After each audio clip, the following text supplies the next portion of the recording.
ಇಷ್ಟೊತ್ತು ನಾವು ಬೆಳಕಿನ ಬಗ್ಗೆ ಚರ್ಚೆ ಮಾಡ್ತಾ ಇದ್ವಿ, ಕ್ಯಾಮ್ರಾಗಳ ಬಗ್ಗೆ ನೀವೆಲ್ಲ ಇದ್ದೀರಿ. ಆದರೆ ಸತಿ ಸುಲೋಚನಾ 1933ನೇ ಇಸವಿಯಲ್ಲಿ ಪ್ರಾರಂಭ ಆದಾಗ ಯಾವುದೇ ವಿದ್ಯುತ್ ದೀಪವನ್ನು ಬಳಸದೆ ಚಿತ್ರೀಕರಣಗೊಂಡ ಮೊದಲ ಚಲನಚಿತ್ರ. ಲೈಟೇ ಇರಲಿಲ್ಲ ಅವಾಗ. ನಿಮಗೆಲ್ಲ ಆಶ್ಚರ್ಯ ಆಗ್ಬೋದು, ಇವತ್ತು ಡಿಜಿಟಲ್ ಮೀಡಿಯಾದಲ್ಲಿ ಮೊಬೈಲ್ನಲ್ಲಿ ಯಾವ ಚಿತ್ರವನ್ನು ಬೇಕಾದರೂ ಸ್ಪಷ್ಟವಾಗಿ ನಾವು ತೆಗಿಬಹುದು. ಆದರೆ ಸೆಲ್ಯುಲಾಯ್ಡ್ನಲ್ಲಿ 1933ನೇ ಇಸವಿಯಲ್ಲಿ ಈ ಚಿತ್ರೀಕರಣ ಹೇಗಾಗಿರಬಹುದು? ಇದರ ಸಂಶೋಧನೆಯನ್ನು ಮಾಡ್ತಾ ಹೋದಾಗ ಗೊತ್ತಾಯಿತು, ಎಲ್ಲವನ್ನು ಸೆಟ್ನಲ್ಲಿ ಶೂಟಿಂಗ್ ಮಾಡಿದ್ದಾರೆ. ಇದರ ಒಂದೇ ಒಂದು ಸೋರ್ಸು ಸೂರ್ಯದೇವ. ಸೂರ್ಯನ ಬೆಳಕನ್ನು ತೆರೆದ ಆಕಾಶ, ಈಗ 4 ಗೋಡೆಗಳ ಸೆಟ್ ಹಾಕಿ ಮೇಲ್ಗಡೆ ಪೂರ್ತಿ ಓಪನ್ ಜಾಗವನ್ನು ಇಟ್ಕೊಂಡು ಅಲ್ಲಿಂದ ಸೂರ್ಯನ ಬೆಳಕನ್ನು ನಮ್ಮ ರಿಫ್ಲೆಕ್ಟರ್ಗಳ ಮೇಲಿಟ್ಟು ಅದರಿಂದ ಹೈಲೈಟು ಬ್ಯಾಕ್ ಲೈಟು ಇವೆಲ್ಲ ಕ್ರಿಯೇಟ್ ಮಾಡಿ ಸತಿ ಸುಲೋಚನವನ್ನು ನಮಗೆ ಇಂಥ ಮಹನೀಯರು ನೀಡಿದ್ದಾರೆ. ಇದೊಂದು ಅದ್ಭುತವಾದಂತಹ ಕ್ರಿಯೆ. ಜೊತೆಗೆ ಟ್ರಿಕ್ ಶಾಟ್ಗಳನ್ನ ಮಾಡಿದ್ರಂತವಾಗ. ಟ್ರಿಕ್ ಶಾಟ್ ಹೇಗೆ ಅಂದರೆ, ಇದು ಸತಿ ಸುಲೋಚನಾ ಅಂದರೆ ಸಣ್ಣ ಒಂದು ಹಿನ್ನೆಲೆಯನ್ನು ಹೇಳ್ತೀನಿ. ಮಹಾಭಾರತದ ಒಂದು ಉಪಕಥೆ. ರಾವಣನ ಮಗ ಇಂದ್ರಜಿತ್ತುವಿನ ಹೆಂಡತಿ ಸತಿ ಸುಲೋಚನಾ. ಆಕೆಗೆ ಸತಿ ಸುಲೋಚನಾ ಹೆಸರು ಬಂತು ಅನ್ನೋದು ಕೂಡ ಒಂದು ವಿಶೇಷವಾದ ಕಾರಣ ಇದೆ. ಮಹಾಪತಿವ್ರತೆ, ದೈವಭಕ್ತಳು. ಆಕೆ ಗಂಡನಿಗೆ ಹೇಳ್ತಾಳೆ, ಸೀತೆಯನ್ನು ಅಪಹರಿಸಿದ್ದು ತಪ್ಪು, ನೀವು ಆಕೆಯನ್ನು ಬಿಟ್ಟು ಕಳಿಸಿ ರಾಮನ ಬಳಿಗೆ ಅಂತ. ಆದರೆ ಯಾವುದ್ಯಾವುದೋ ಕಾರಣಕ್ಕೋಸ್ಕರ ರಾವಣ ಮತ್ತು ಇಂದ್ರಜಿತ್ತು ಅದಕ್ಕೆ ಒಪ್ಪದೆ ಯುದ್ಧಕ್ಕೆ ಆಹ್ವಾನ ಕೊಡ್ತಾರೆ. ಯುದ್ಧ ಮಾಡೋ ಸಂದರ್ಭದಲ್ಲಿ ಇಂದ್ರಜಿತ್ತುವಿನ ಹೆಸರು ಮೇಘನಾಥ, ಮೊದಲನೇ ಹೆಸರು ಮೇಘನಾಥ ಅಂತ. ಮೇಘನಾಥ ಬ್ರಹ್ಮನನ್ನ ಕುರಿತು ತಪಸ್ಸು ಮಾಡಿ ವಿಶೇಷವಾದ ಶಕ್ತಿಯನ್ನ ಸಂಪಾದಿಸಿರ್ತಾನೆ. ಅವನ ಯಾವುದೇ ದೇಹದ ಒಂದು ತುಂಡು ಬಿದ್ರೂ ಮತ್ತೆ ಅವನಿಗೆ ಜೋಡಣೆ ಆಗುತ್ತೆ, ಅವನಿಗೆ ಸಾವೇ ಬರೋದಿಲ್ಲ. ಹಾಗಾಗಿ ಇಂದ್ರಿಯಗಳನ್ನ ಜಯಿಸಿದವನು ಇಂದ್ರಜಿತ್ತು ಅಂತ ಅವನಿಗೆ ಪ್ರಖ್ಯಾತವಾದ ನಾಮ ಬಂದಿರುತ್ತೆ. ಅಂಥ ಇಂದ್ರಜಿತ್ತು ಹೋರಾಟಕ್ಕೆ ಹೊರಡ್ತಾನೆ. ಮೊದಲು ಅವನು ಎದುರಿಸೋದು ಲಕ್ಷ್ಮಣನನ್ನ. ನಿಮ್ಗೆಲ್ರಿಗೂ ಚೆನ್ನಾಗಿ ಗೊತ್ತಿದೆ, ಲಕ್ಷ್ಮಣ ಮತ್ತೆ ಅವರಿಬ್ಬರ ಮಧ್ಯೆ ಯುದ್ಧ ಆದಾಗ ಯಾವುದೋ ಒಂದು ಸಂದರ್ಭದಲ್ಲಿ ಇಂದ್ರಜಿತ್ತು ಬಿಟ್ಟಂತ ಬಾಣ ಲಕ್ಷ್ಮಣನಿಗೆ ನಾಟಿ ಅವನು ಮೂರ್ಛೆ ಹೋಗ್ತಾನೆ. ಮೂರ್ಛೆ ಹೋದಾಗ ಇಡೀ ಕಪಿ ಸೈನ್ಯ ಮತ್ತೆ ರಾಮನ ಸೈನ್ಯ ಎಲ್ಲ ಅನ್ಕೊಳ್ಳುತ್ತೆ ಆತ ಆಗ್ಲೇ ಪ್ರಾಣನೇ ಹೊರಟೋಗಿದೆ ಅಂತ. ಆಗ ಜಾಂಬುವಂತನ ಸಲಹೆಯ ಮೇರೆಗೆ ಹನುಮಂತ ಈ ಕಡೆಗೆ ಬಂದು ಹಿಮಾಲಯಕ್ಕೆ ಹೋದ ಅಂತ ಹೇಳ್ತಾರೆ. ಇತ್ತೀಚೆಗೆ ನಮ್ಮ ಪಶ್ಚಿಮ ಘಟ್ಟಗಳಿಂದಲೇ ಆ ಒಂದು ನಮ್ಮ ಸಂಜೀವಿನಿ ಹುಡುಕೋಕಾಗದೆ ಪರ್ವತವನ್ನೇ ತಂದು ಆ ಸಂಜೀವಿನಿಯಿಂದ ಲಕ್ಷ್ಮಣನನ್ನ ಜೀವಂತಗೊಳಿಸ್ತಾನೆ. ಮತ್ತೆ ಯುದ್ಧ ಆರಂಭ ಆಗುತ್ತೆ. ಎಷ್ಟೇ ಯುದ್ಧ ಮಾಡಿದ್ರು ಒಂದು ಕಡೆ ರಾವಣನ ಮನೆಯಲ್ಲಿ ಸತಿ ಸುಲೋಚನಾ ವಿಷ್ಣುವನ್ನ ಪೂಜೆ ಮಾಡ್ತಾ ಇರ್ತಾರೆ. ರಾವಣನಿಗೆ ವಿಷ್ಣು ವೈರಿ. ಹಾಗಾಗಿ ರಾವಣ ಹೇಳ್ತಾ ಇರ್ತಾನೆ, ನೀನು ವಿಷ್ಣುವನ್ನ ಪೂಜೆ ಮಾಡಬೇಡ ಅಂತ. ಆಕೆ ಹೇಳ್ತಾಳೆ, ನನ್ನ ಗಂಡನನ್ನ ಬದುಕಿಸ್ಕೋಬೇಕು ಅಂದ್ರೆ ನಾನು ವಿಷ್ಣುವನ್ನೇ ಪೂಜೆ ಮಾಡಬೇಕು. ಆಕೆ ವಿಷ್ಣುವನ್ನ ಪೂಜೆ ಮಾಡ್ತಾ ಇದ್ದಾನೆ. ವಿಷ್ಣುವಿನಿಂದ ಸಿಗುವಂತ ಶಕ್ತಿ ಇಂದ್ರಜಿತ್ತುಗೆ ಸಿಕ್ಕಿ ರಾಮನನ್ನು ಕೂಡ ಲಕ್ಷ್ಮಣನನ್ನು ಕೂಡ ಸೋಲ್ಸಕ್ಕಾಗಲ್ಲ. ರಾಮ ಹೇಳ್ತಾನೆ, ನಾನು ಅವನ ವಿರುದ್ಧ ಯುದ್ಧ ಮಾಡಲ್ಲ, ಲಕ್ಷ್ಮಣ ಮಾಡಲಿ ಅಂತ. ಹಾಗಾಗಿ ಅವರಿಬ್ಬರ ಮಧ್ಯೆ ಯುದ್ಧ ಆದಾಗ ಕೊನೆಗೆ ತಂತ್ರದಿಂದ ರಾವಣ ಆಕೆ ವ್ರತ ಮಾಡ್ತಾ ಇದ್ದಂತಹ ಕೋಣೆಗೆ ಬಂದು ವಿಷ್ಣುವಿನ ಮೂರ್ತಿಯನ್ನ ನಾಶ ಮಾಡಿದ್ಮೇಲೆ ಅವಳ ಶಕ್ತಿ ಕುಂಠಿತವಾಗುತ್ತೆ. ಆಗ ಲಕ್ಷ್ಮಣ ಬಿಟ್ಟಂತ ಒಂದು ಬಾಣ ಅವನ ತಲೆಯನ್ನ ಕತ್ತರಿಸುತ್ತೆ. ಆ ತಲೆ ಕೆಳಗೆ ಬೀಳ್ಬೇಕಾಗಿರುತ್ತೆ. ಕೆಳಗೆ ಬಿದ್ದರೆ ಮತ್ತೆ ಮರುಜೀವ ಬರುತ್ತೆ ಅವನಿಗೆ. ಆ ತಲೆ ಹೋಗಿ ಜಪ ಮಾಡ್ತಾ ಇದ್ದಂತ ನಮ್ಮ ಸುಲೋಚನನ ಬೊಗಸೆಗೆ ಬೀಳಬೇಕು. ಇಂಥ ಒಂದು ಟ್ರಿಕ್ ಶಾಟ್ ಅನ್ನ ಮೊದಲ ಚಿತ್ರದಲ್ಲಿ ಚಿತ್ರೀಕರಣ ಮಾಡಿದ್ರಂತೆ. ಹಾಗಾಗಿ ಇಂಥ ಚಿತ್ರೀಕರಣ ಮಾಡಿದ್ದಾರೆ. ಇಡೀ ಯುದ್ಧವನ್ನ ಕೊಲ್ಲಾಪುರದ ಇದರಲ್ಲಿ ಚಿತ್ರೀಕರಣ ಮಾಡ್ತಾರೆ. ಸುಮಾರು 2,000 ಜನ ಅಲ್ಲಿಯ ಸುತ್ತಮುತ್ತ ಹಳ್ಳಿಯವ್ರನ್ನ ಸೇರಿಸಿ ಚಿತ್ರೀಕರಣ ಮಾಡಿದ್ರಂತೆ. 4 ಕ್ಯಾಮ್ರಾಗಳನ್ನ ಬಳಸಿದ್ರು ಅಂತ ಹೇಳ್ತಾರೆ. ಅವೆಲ್ಲ ಮಿಚೈಲ್ ಕ್ಯಾಮ್ರಾಗಳು. ಭಾಸ್ಕರ್ ಸರ್ ಎಲ್ಲಿದ್ದಾರೆ? ಮಿಚೈಲ್ ಕ್ಯಾಮ್ರಾ ಬಳಸೋದು ಮತ್ತೊಂದು ಹೇಗೆ ಅನ್ನೋದು ಎಲ್ರಿಗೂ ಗೊತ್ತಿದೆ. ಈ ಥರದ ಕ್ಯಾಮ್ರಾಗಳಲ್ಲ. ಇಷ್ಟೆಲ್ಲ ವಿಶೇಷಗಳಿಗೆ ಕಾರಣ ಅಂತ ಸತಿ ಸುಲೋಚನದ ದುರದೃಷ್ಟವಶ ಒಂದೇ ಒಂದು ಸಣ್ಣ ತುಣುಕು ಕೂಡ ನಮಗೆ ಲಭ್ಯ ಇಲ್ಲ. ಅದರ ಚಿತ್ರಕಥೆ ಕೂಡ ನಮ್ಮ ಹತ್ರ ಲಭ್ಯ ಇಲ್ಲ. ಅದನ್ನು ಬರೆದಂತಹ ಬೆಳ್ಳಾವಿ ನರಹರಿ ಶಾಸ್ತ್ರಿಗಳು ಸುಮಾರು 51 ನಾಟಕಗಳನ್ನು ಬರೆದಿದ್ದಾರೆ. 51 ನಾಟಕಗಳಲ್ಲಿ ಸತಿ ಸುಲೋಚನಾ ಕೂಡ ಒಂದು. ಆದರೆ ನಾವು ಇಷ್ಟೆಲ್ಲ ಸಂಶೋಧನೆ ಮಾಡಿದ್ರು ಆ ಮೂಲ ನಾಟಕದ ಪ್ರತಿ ಸಿಕ್ಕಿಲ್ಲ. ಅವರು ಚಿತ್ರಕಥೆ ಬರೆದಂಥ ಪ್ರತಿ ಇಲ್ಲಿವರೆಗೂ ನಮಗೆ ಸಿಕ್ಕಿಲ್ಲ. ಅದಕ್ಕೋಸ್ಕರ ಹುಡುಕಾಟದಲ್ಲಿದ್ದೀವಿ. ಆದರೆ ಅದೃಷ್ಟವಶಾತ್ ಸತಿ ಸುಲೋಚನಾ ಮೊದಲ ಕನ್ನಡದ ಚಿತ್ರ. ನಾನು ಆಗಲೇ ಹೇಳಿದಾಗೆ ತೆಲುಗಿನಲ್ಲಿ 1961ನೇ ಇಸವಿಯಲ್ಲಿ ಸತಿ ಸುಲೋಚನಾ ಮತ್ತೆ ನಿರ್ಮಾಣ ಆಗುತ್ತೆ. NT ರಾಮರಾವ್ ಅಂಜಲಿ ದೇವಿಯವರ ಮೇಲೆ ಅದು ಚಿತ್ರಿತವಾಗುತ್ತೆ. ಇಲ್ಲಿ ಕೆಲವು ವಿಡಿಯೋಗಳು ಬಂತಲ್ಲ, ಆ ವಿಡಿಯೋಗಳನ್ನ ನಾನು ಅಲ್ಲಿಂದ ತಗೊಂಡಿದ್ದೀನಿ, ಸತಿ ಸುಲೋಚನಾ ಚಿತ್ರ. ಹಾಗಾಗಿ ನೀವು ಯಾರು ತಪ್ಪು ತಿಳ್ಕೋಬಾರ್ದು, ಅದು ಸತಿ ಸುಲೋಚನದ ತುಣುಕುಗಳಲ್ಲ. ಸಾಂದರ್ಭಿಕವಾಗಿ ಅದನ್ನ ಬಳಸ್ಕೊಳ್ಳಲಾಗಿದೆ. ಮತ್ತೆ ಹಿಂದಿಯಲ್ಲಿ ಮತ್ತೆ ಸತಿ ಸುಲೋಚನ 1969ನೇ ಇಸ್ವಿಯಲ್ಲಿ ಮರು ನಿರ್ಮಾಣ ಆಗುತ್ತೆ. ಹಾಗಾಗಿ 3 ಬಾರಿ ಕನ್ನಡದಲ್ಲಿ ಭಾರತದ ಚಿತ್ರರಂಗದಲ್ಲಿ ಸತಿ ಸುಲೋಚನ ನಿರ್ಮಾಣ ಆಗಿದೆ. ಪ್ರಾಯಶಃ ಇದು ಇತಿಹಾಸವನ್ನು ಸೃಷ್ಟಿಸೋದಿನ 4ನೇ ಬಾರಿ ಕನ್ನಡದಲ್ಲಿ ಈಗ ನಿರ್ಮಾಣ ಮಾಡಿಕೊಟ್ಟಿದೆ. ನನಗೆ ಆಶ್ಚರ್ಯ, ಈ 90 ವರ್ಷಗಳಲ್ಲಿ ಯಾಕೆ ಕೆಲಸ ಆಗಲಿಲ್ಲ ಅನ್ನೋ ದೊಡ್ಡ ಆಶ್ಚರ್ಯ. ನಮ್ಮ Karnataka film chamber of commerce ಇದೆ, ಅಕಾಡೆಮಿ ಇದೆ, ಸರ್ಕಾರ ಇದೆ. ನಮ್ಮ ಒಂದು ಮೊದಲನೇ ಚಿತ್ರವನ್ನ, ಯಾರೂ ನೋಡದೇ ಇರುವಂತ ಚಿತ್ರವನ್ನ ಮತ್ತೆ ಅದನ್ನ ಕಲ್ಪಿತವಾಗಿ ಕಟ್ಟಬೇಕಾಗತ್ತೆ. ಕಟ್ಟಿ ನಾವು ಪ್ರೇಕ್ಷಕರನ್ನ ಯಾಕೆ ತೋರಿಸ್ಲಿಲ್ಲ ಅನ್ನೋದು ಆಶ್ಚರ್ಯ ಆಗುತ್ತೆ. ಆದ್ರೆ ಎಲ್ಲದಕ್ಕೂ ಕಾಲ ಕೂಡು ಬರಬೇಕಲ್ಲ. ಈಗ 90ನೇ ವರ್ಷದಲ್ಲಿ ಕಾಲ ಕೂಡು ಬಂದಿದೆ, ಈಗ ಮಾಡ್ತಾ ಇದ್ದೀವಿ. ನಾನು ಸೃಜನ್ ಮಾತಾಡ್ಕೊಂಡ್ವಿ, 90ನೇ ವರ್ಷ ಯಾಕೆ 100ನೇ ವರ್ಷಕ್ಕೆ ಮಾಡೋಣ ಅಂತ ಅಂದ್ಕೊಂಡ್ವಿ. 100ನೇ ವರ್ಷದಲ್ಲಿ ನಾವು ಯಾರು ಬದುಕಿರ್ತೀವೋ ಇಲ್ವೋ ಗೊತ್ತಿಲ್ಲ. ಹಾಗಾಗಿ ಶುಭಸ್ಯ ಶೀಘ್ರಂ ಅಂತ ನಾವೀಗ ಶುರು ಮಾಡಿದ್ದೀವಿ. ಎಲ್ಲವೂ ಅಂದುಕೊಂಡ ಹಾಗೆ ದೇವರ ಕೃಪೆ ಇದ್ರೆ, ನಾಗೇಂದ್ರ ರಾಯರು, ಸುಬ್ಬಯ್ಯ ನಾಯ್ಡು ಇವರೆಲ್ಲರ ಆಶೀರ್ವಾದ ಇದ್ರೆ, ಮುಂದಿನ ಮಾರ್ಚ್ 3ನೇ ತಾರೀಕು 2026 ಈ ಚಿತ್ರವನ್ನ ನೀವೆಲ್ಲರೂ ತೆರೆ ಮೇಲೆ ನೋಡಲಿದ್ದೀರಿ. ಅದು ಹೇಗಿರುತ್ತೆ ಚಿತ್ರದ ಕಲ್ಪನೆ ಅಂದ್ರೆ, ಇಡೀ ಸತಿ ಸುಲೋಚನವನ್ನ ರೀಕ್ರಿಯೇಟ್ ಮಾಡೋದು ನಮ್ಮ ಉದ್ದೇಶ ಅಲ್ಲ. ಆದ್ರೆ ಕೆಲವು ತುಣುಕುಗಳನ್ನ ಹಾಗೆ ಅದರಲ್ಲಿ ಬಳಸ್ಕೊಂಡು ಈ ಚಿತ್ರ ಆಗೋದಕ್ಕೆ ಇವತ್ತಿಗೂ ಕೂಡ 1934ನೇ ಇಸ್ವಿಯಲ್ಲೂ ಕೂಡ ಪ್ರೊಡ್ಯೂಸರ್ಗೂ ಡೈರೆಕ್ಟರ್ಗೂ ಜಗಳ ಆಗ್ತಾ ಇತ್ತು. ನಿರ್ಮಾಪಕ ನಟರಿಗೂ ನಿರ್ದೇಶಕರಿಗೂ ಸಣ್ಣ ಪುಟ್ಟ ಸಂಘರ್ಷಗಳಾಗ್ತಾ ಇತ್ತು. ಅಲ್ಲೂ ಹಣದ ಸಮಸ್ಯೆ ಬರ್ತಾ ಇತ್ತು. ಇವತ್ತಿಗೂ 2025ರಲ್ಲೂ ಇವೆಲ್ಲವೂ ರಿಪೀಟ್ ಆಗ್ತಾ ಇದೆ. ಹಾಗಾಗಿ ಒಂದು ಸಿನಿಮಾ ಆಗ್ಬೇಕಾದ್ರೆ ಅದ್ರ ಹಿಂದೆ ಸಾಕಷ್ಟು ತಲ್ಲಣಗಳು, ಸಂಕಟಗಳು, ಕಷ್ಟಗಳು, ಸಂತೋಷಗಳು ಎಲ್ಲ ಇರ್ತವೆ. ಇದನ್ನ ಹಿಡಿದಿಡುವುದು ನಮ್ಮ ಪ್ರಯತ್ನ. ಸತಿ ಸುಲೋಚನದ ಹಿಂದೆ ಮತ್ತೆ ಮುಂದೆ ಇನ್ನೊಂದು ಮುಖ್ಯವಾದ ವಿಷಯ ಹೇಳ್ತೀನಿ. ಭಾರತದ ಚಿತ್ರರಂಗದ ಮಟ್ಟಿಗೆ ಇದು ಪ್ರಪ್ರಥಮ ಪ್ರಯೋಗ. ಟಾಕಿ ಚಿತ್ರವನ್ನ ಮರು ನಿರ್ಮಾಣ ಮಾಡ್ತಾ ಇರೋದು. ನಿಮ್ಗೆ ಅನ್ನಿಸ್ಬೋದು, ಈಗಾಗಲೇ 2013ರಲ್ಲಿ ಹರಿಶ್ಚಂದ್ರಜಿ ಫ್ಯಾಕ್ಟ್ರಿ ಅಂತ ಮರಾಠಿ ಸಿನಿಮಾ ಬಂದಿದೆ, ಅದು ಇದರ ಮೊದಲ ಚಿತ್ರ ಅಲ್ವಾ ಅಂತ ಅನ್ನಿಸ್ಬೋದು, ದಾದಾ ಸಾಹೇಬ್ ಫಾಲ್ಕೆಯವರ ಇದು. ಆದರೆ ಅದು ಮೂಕಿ ಚಿತ್ರವನ್ನು ಆಧರಿಸಿದ್ದು. ಅದರ ನಂತರ 2019ನೇ ಇಸ್ವಿಯಲ್ಲಿ 2000 ಚೇತನ್ ಓಕೆ 13ರಲ್ಲಿ ಮಲಯಾಳಂನಲ್ಲಿ ಇನ್ನೊಂದು ಚಿತ್ರ ಬರುತ್ತೆ, ವಿಘಟನ್ ಅಂತ. ಅದು ಕೂಡ ಮೂಕಿ ಚಿತ್ರವನ್ನು ಆಧರಿಸಿದ್ದು. ಈ 2 ಚಿತ್ರಗಳು ಮೂಕಿ ಚಿತ್ರವನ್ನು ಆಧರಿಸಿದ ಚಿತ್ರಗಳು ಈಗಾಗಲೇ ಬಂದಿದ್ದೇವೆ. ಪ್ರಪ್ರಥಮ ಬಾರಿಗೆ ಕನ್ನಡದ ನಮ್ಮೆಲ್ಲರ ಹೆಮ್ಮೆ, ಇದರ ಮೊದಲ ಟಾಕಿ ಚಿತ್ರ ಭಾರತದ ಮಟ್ಟಿಗೆ, ಫಸ್ಟ್ ಆಫ್ ಇಟ್ಸ್ ಕೈಂಡ್. ಅದನ್ನು ನಾವು ಇವತ್ತು ನಿಮ್ಮ ಮುಂದೆ ತರಲಿಕ್ಕೆ ಪ್ರಯತ್ನ ಪಡ್ತಾ ಇದ್ದೀವಿ. ಇದ್ರ ಬಗ್ಗೆ ನಮಗೆ ಸಾಕಷ್ಟು ವಿಚಾರಗಳು ಗೊತ್ತಿಲ್ಲ. ಕೆಲವರು ಹಿರಿಯರು ಇವತ್ತು ಬಂದಿದ್ದಾರೆ. ಮೊದಲಿಗೆ ನಾನು ಬಾಬು ಸರ್ನ ಕರಿತೀನಿ. ಅವರ ತಂದೆ ಶಂಕರ್ ಸಿಂಗ್ ಅವರವರು ಮಹಾತ್ಮ ಪಿಕ್ಚರ್ಸ್ ಅವರು 100 ಚಿತ್ರಗಳನ್ನು ನಿರ್ಮಾಣ ಮಾಡಿದಂಥ ದೊಡ್ಡ ಕುಟುಂಬ. ನಿಮ್ಮ ನೆನಪುಗಳೇನಾದರೂ ಇದ್ದರೆ ಸುಬ್ಬಯ್ಯ ನಾಯ್ಡು ಅವ್ರ ಬಗ್ಗೆ, ನಾಗೇಂದ್ರ ರಾಯರ್ ಬಗ್ಗೆ ನೀವು ಕೇಳಿದ್ದು, ನೀವು ನೋಡಿದ್ರೆ ನನಗೆ ಗೊತ್ತಿಲ್ಲ, ಕೆಲವು ಮಾತುಗಳು ನಮ್ಮ ಜೊತೆ ಹಂಚ್ಕೋತೀರಾ ಸರ್?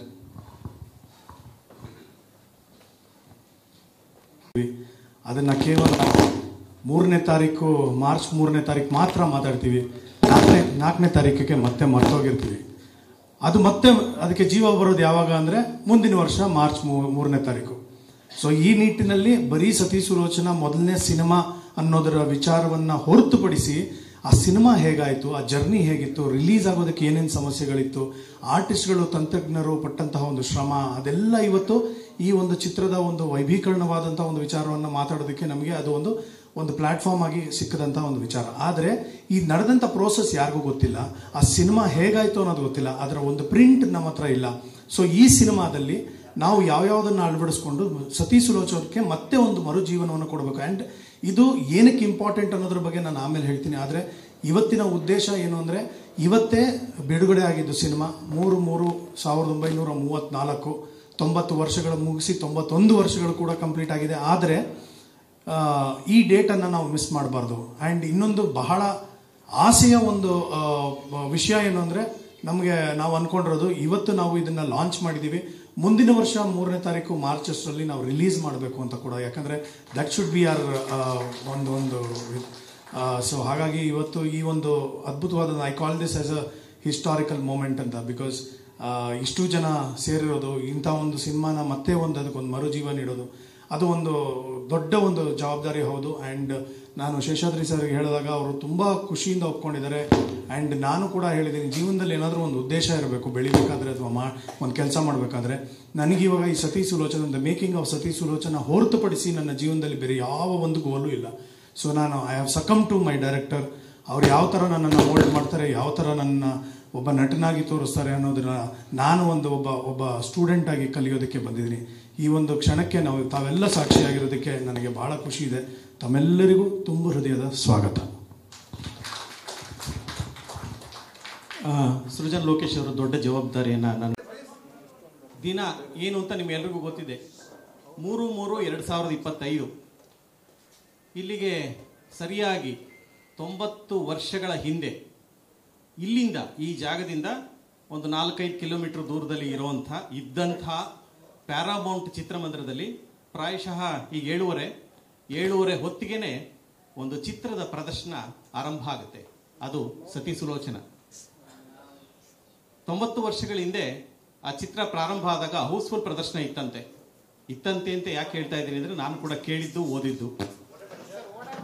ಪ್ರದರ್ಶನ ಆರಂಭ ಆದಾಗ ಇಡೀ ಚಿತ್ರಮಂದಿರದಲ್ಲಿ ಎಲ್ಲ ದೀಪಗಳನ್ನು ಆರಿಸಿದಾಗ ಅಲ್ಲಿದ್ದಂಥ ಎಲ್ಲ ಪ್ರೇಕ್ಷಕರಿಗೆ ಒಂದ್ಸರಿ ಗಲಿಬಿಲಿ ಆಯ್ತಂತೆ. ಸಿಂಹದ ಧ್ವನಿ ಗರ್ಜನೆ ಕೇಳ್ತಂತೆ. ಕೇಳಿದ ತಕ್ಷಣ ಎದ್ದು ಬಿದ್ದು ಎಲ್ಲ ಭಯವಾಗಿ ಓಡೋಕೆ ಶುರು ಮಾಡಿದ್ರಂತೆ. ಆ ಗೊಂದಲ ಆರಂಭ ಆಯಿತು. ಗೊಂದಲ ಆರಂಭ ಆದ್ಮೇಲೆ ಇದೇ ತರದ ತೆರೆ ಮೇಲೆ ಸಿಂಹದ ಚಿತ್ರ ಬಂತು ಅಂತ ಕೇಳಿದೀನಿ. ಚಿತ್ರ ಬಂದಾಗ ಎಲ್ಲರೂ ಪ್ರೇಕ್ಷಕರಿಗೆ ರೋಮಾಂಚನ ಆಯ್ತಂತೆ. ಮೊದಲ ಬಾರಿಗೆ ಅಲ್ಲಿವರೆಗೂ ಶಬ್ದ ಇಲ್ಲದೆ ಇದ್ದಂಥ ಚಿತ್ರಗಳನ್ನ ನೋಡ್ತಾ ಇದ್ದ ಕನ್ನಡದ ಪ್ರೇಕ್ಷಕನಿಗೆ ಒಂದು ಗರ್ಜನೆಯ ಮೂಲಕ ಚಿತ್ರ ಆರಂಭ ಆಯಿತು. ಚಿತ್ರ ಆರಂಭ ಆದಂಥ ಮೊದಲ ವಾಕ್ಯ, ಮೊದಲ ಪದ ಏನು ಅಂತ ನಮ್ಗೆ ಯಾರಿಗೂ ಗೊತ್ತಿಲ್ಲ. ಇಲ್ಲಿರುವಂಥ ಹಿರಿಯರು ಸಾಕಷ್ಟು ಜನ ಇದ್ರೆ ಅವ್ರಿಗೂ ಪ್ರಾಯಶಃ ಅದು ಗೊತ್ತಿರ್ಲಿಕ್ಕಿಲ್ಲ. ಯಾಕೆಂದ್ರೆ ಇಲ್ಲಿಗೆ 90 ವರ್ಷದ ಹಿಂದೆ ಅಂದ್ರೆ ಅದನ್ನ ನೋಡಿದಂಥ ಪ್ರೇಕ್ಷಕನಿಗೆ ಅವನ ನೆನಪಿನ ಶಕ್ತಿ ಸ್ಪಷ್ಟವಾಗಿರ್ಬೇಕು ಅಂದ್ರೆ ಕನಿಷ್ಠ 15 ವರ್ಷ ಆಗಿರ್ಬೇಕು. 15 ವರ್ಷ ಅಂದ್ರೆ 105 ವರ್ಷದ ವ್ಯಕ್ತಿ ಯಾರಾದ್ರೂ ಇದ್ದರೆ ಅವರ ಬಾಯಿಂದ ನಾವು ಕೇಳಿದ್ರೆ ಅವತ್ತಿನ ಪ್ರದರ್ಶನ ಹೇಗಾಯಿತು, ಮೊದಲ ವಾಕ್ಯ, ಕನ್ನಡದ ಮೊದಲ ವಾಕ್ಯ ಸತಿ ಸುಲೋಚನದಲ್ಲಿ ಯಾವುದಾಗಿತ್ತು ಅನ್ನೋದು ನಮ್ಗೆಲ್ರಿಗೂ ಗೊತ್ತಿಲ್ಲ. ಆದರೆ ಇದನ್ನೆಲ್ಲ ನೆನಪಿನಲ್ಲಿ ಬೇರೆ ಬೇರೆ ಹಿರಿಯರು ಹೇಳಿದಂತನ್ನ ಇಟ್ಟುಕೊಂಡು ನಾವು ಇವತ್ತು ಒಂದು ವಿಶೇಷವಾದ ಪತ್ರಿಕಾಗೋಷ್ಠಿಗೆ ನಿಮ್ಮನ್ನೆಲ್ಲರನ್ನು ಆಹ್ವಾನಿಸ್ತಾ ಇದ್ದೀನಿ. ಸಾಮಾನ್ಯವಾಗಿ ಯಾವುದೇ ಒಂದು ಕಾರ್ಯಕ್ರಮ ಆಹ್ವಾನವಾಗುವಾಗ ಒಂದು ಪ್ರಾರ್ಥನೆಯೊಂದಿಗೆ ಪ್ರಾರಂಭ ಆಗುತ್ತೆ. ಇದೇ ಚಿತ್ರದ ಪಾರ್ವತಿ ಬಲುಚೆತರೆ ಅನ್ನೋ ಒಂದು ಪದ್ಯ ಇದೆ. ಅದು ಆಗ ಮೊದಲ ಚಿತ್ರಗೀತೆ, ಅತಿ ಯಶಸ್ವಿಯಾದ ಚಿತ್ರಗೀತೆ. ಅದರ ರಾಗ ಏನು ಅದು ಕೂಡ ನಮಗೆ ಗೊತ್ತಿಲ್ಲ. ಕರಹರಿ ರಾಗ ಅಂತ ನಾವು ಕೇಳಿದ್ದೀವಿ. ಅದನ್ನು ನಾನು ನಿನ್ನೆ ನನ್ನ ಮಿತ್ರ ವಿ ಮನೋಹರ್ ಸಂಗೀತ ನಿರ್ದೇಶಕರಿಗೆ ಹೇಳಿದೆ.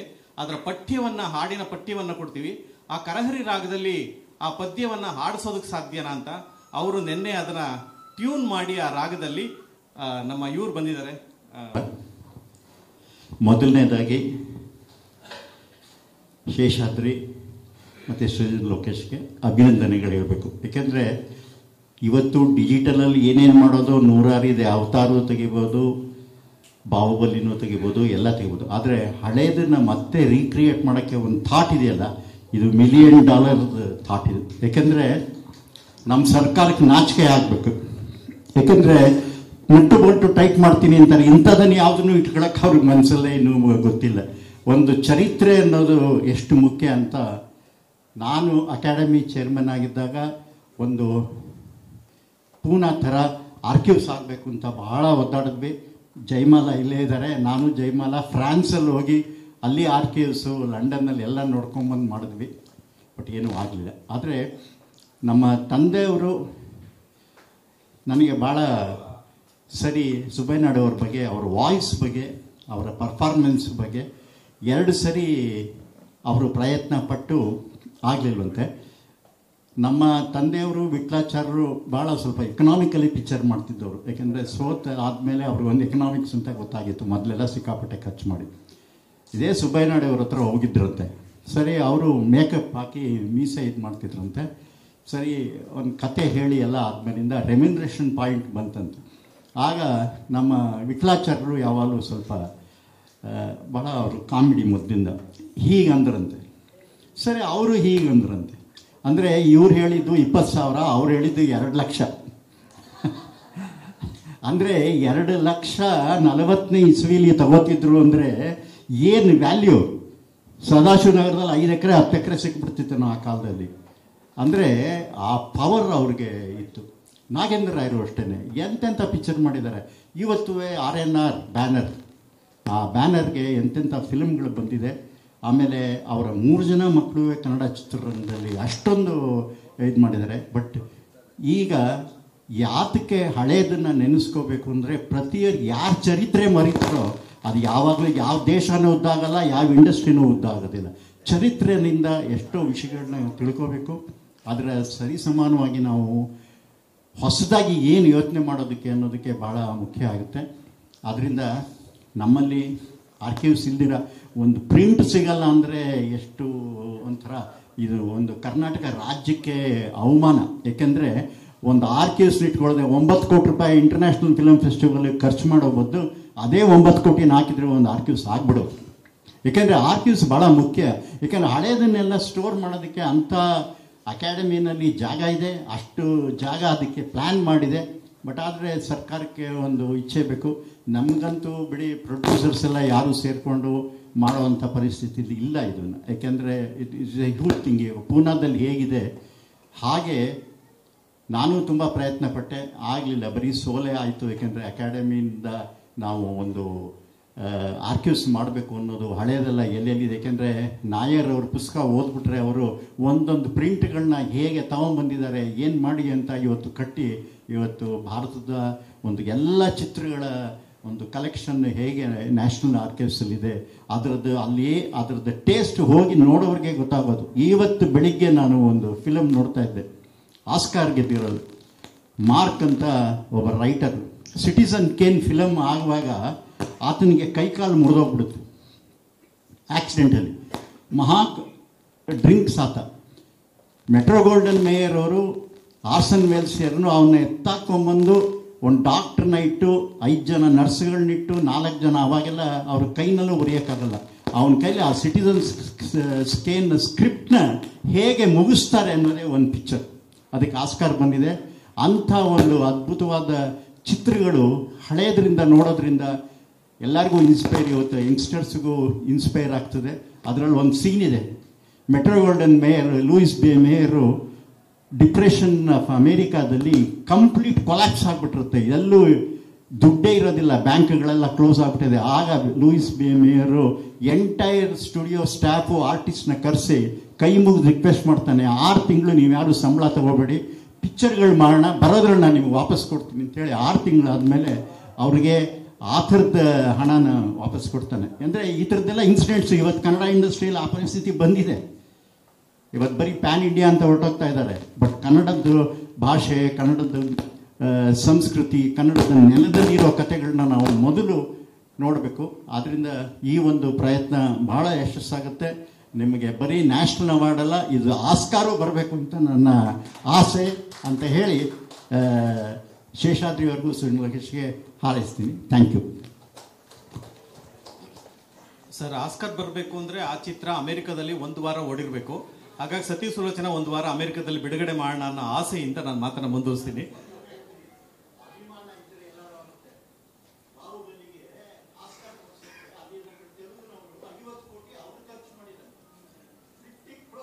ನಮ್ಮ 20 ಲಕ್ಷ ಜನ ಅಮೆರಿಕದಲ್ಲಿದ್ದಾರೆ, ನೋಡೋಣ. ಈ ಚಿತ್ರದಲ್ಲಿ ನಾನು ಆಗಲೇ ಹೇಳಿದಾಗೆ ಯುದ್ಧ ಬರುತ್ತೆ, ಕಣ್ಣೀರು ಬರುತ್ತೆ, ಪ್ರೇಮ ಪ್ರಕರಣಗಳಿದೆ. ಇದರಲ್ಲಿ ಪ್ರಮುಖ ಪಾತ್ರ ಸುಬ್ಬಯ್ಯ ನಾಯ್ಡು ಅವರು ಮಾಡಿದಾಗ ಅವ್ರಿಗಾಗಲೇ ವಿವಾಹ ಆಗಿತ್ತು. ಈಗೇನಿದೇನೋ ಅಪರಾಧ ಅಲ್ಲ ಈಗಂತ ವಿಚಾರಗಳನ್ನ ಹಂಚ್ಕೊಳ್ಳೋದು. ಇದರ ಇನ್ನಿಬ್ಬರು ಪ್ರಮುಖ ನಟಿಯರು ಲಕ್ಷ್ಮೀಬಾಯಿ ಮತ್ತು ಕಮಲಾಬಾಯಿ, ಅಕ್ಕ ತಂಗಿಯರು. ಲಕ್ಷ್ಮೀಬಾಯಿಗೆ ಆರಂಭದಲ್ಲಿ ಸುಬ್ಬಯ್ಯ ನಾಯ್ಡು ಅವರು ಹೇಳಿರ್ತಾರೆ, ನೀನು ಸತಿ ಸುಲೋಚನದ ಪಾತ್ರ ಮಾಡಬೇಕು ಅಂತ ಹೇಳಿರ್ತಾರೆ. ಆದರೆ ನಿರ್ಮಾಪಕರಿಗೆ ಒಂದು ಆಸೆ ಇರುತ್ತಲ್ಲ, ತಮ್ಮ ಕಡೆಯವ್ರನ್ನ ಯಾರಾದರೂ ಸೇರಿಸ್ಬೇಕು ಅಂತ. ನಿರ್ಮಾಪಕರು ಚಮನ್ ಲಾಲ್ ಡೋಂಗಾಜಿ ಮತ್ತು ಶಾ ಅವರು ಡೋಂಗಾಜಿನೇ ಅಣ್ಣ ತಮ್ಮದ್ರು. ಅವ್ರಿಗೆ ಆಸೆ ಇರುತ್ತೆ ನಮ್ಮ ಕಡೆ ಹೀರೋಯಿನ್ ಹಾಕ್ಬೇಕು ಅಂತ. ಅವರು ತ್ರಿಪುರಾಂಬನೇ ನೀವು ಸತಿ ಸುಲೋಚನೆಗೆ ಹಾಕಬೇಕು ಅಂತಾರೆ. ಹಾಗಾಗಿ ತ್ರಿಪುರಾಂಬ ಅನಿವಾರ್ಯವಾಗಿ ನಿರ್ಮಾಪಕರ ಒತ್ತಾಯದ ಮೇರೆಗೆ ಸತಿ ಸುಲೋಚನದ ಪಾತ್ರಕ್ಕೆ ಆಯ್ಕೆ ಆಗ್ತಾರೆ. ಆದರೆ ಲಕ್ಷ್ಮೀಬಾಯಿಯವ್ರನ್ನ ಬಿಡಕ್ಕಾಗಲ್ವಲ್ಲ. ಆಗ ನಾಗೇಂದ್ರ ಹೇಳ್ತಾರೆ, ನೀವು ಹೋಗಿ ಲಕ್ಷ್ಮೀಬಾಯಿಯವ್ರನ್ನ ಒಪ್ಪಿಸಿ ಮಂಡೋದರಿ ಪಾತ್ರಕ್ಕೆ ಒಪ್ಪಿಸಿ ಅಂತ. ಈಗ ಇದ್ದಂಥ ಸುಬೇದಾರ್ ಛತ್ರಂ ರಸ್ತೆ ಈಗಿದ್ದಾಗ ಆಗ ಇರಲಿಲ್ಲ.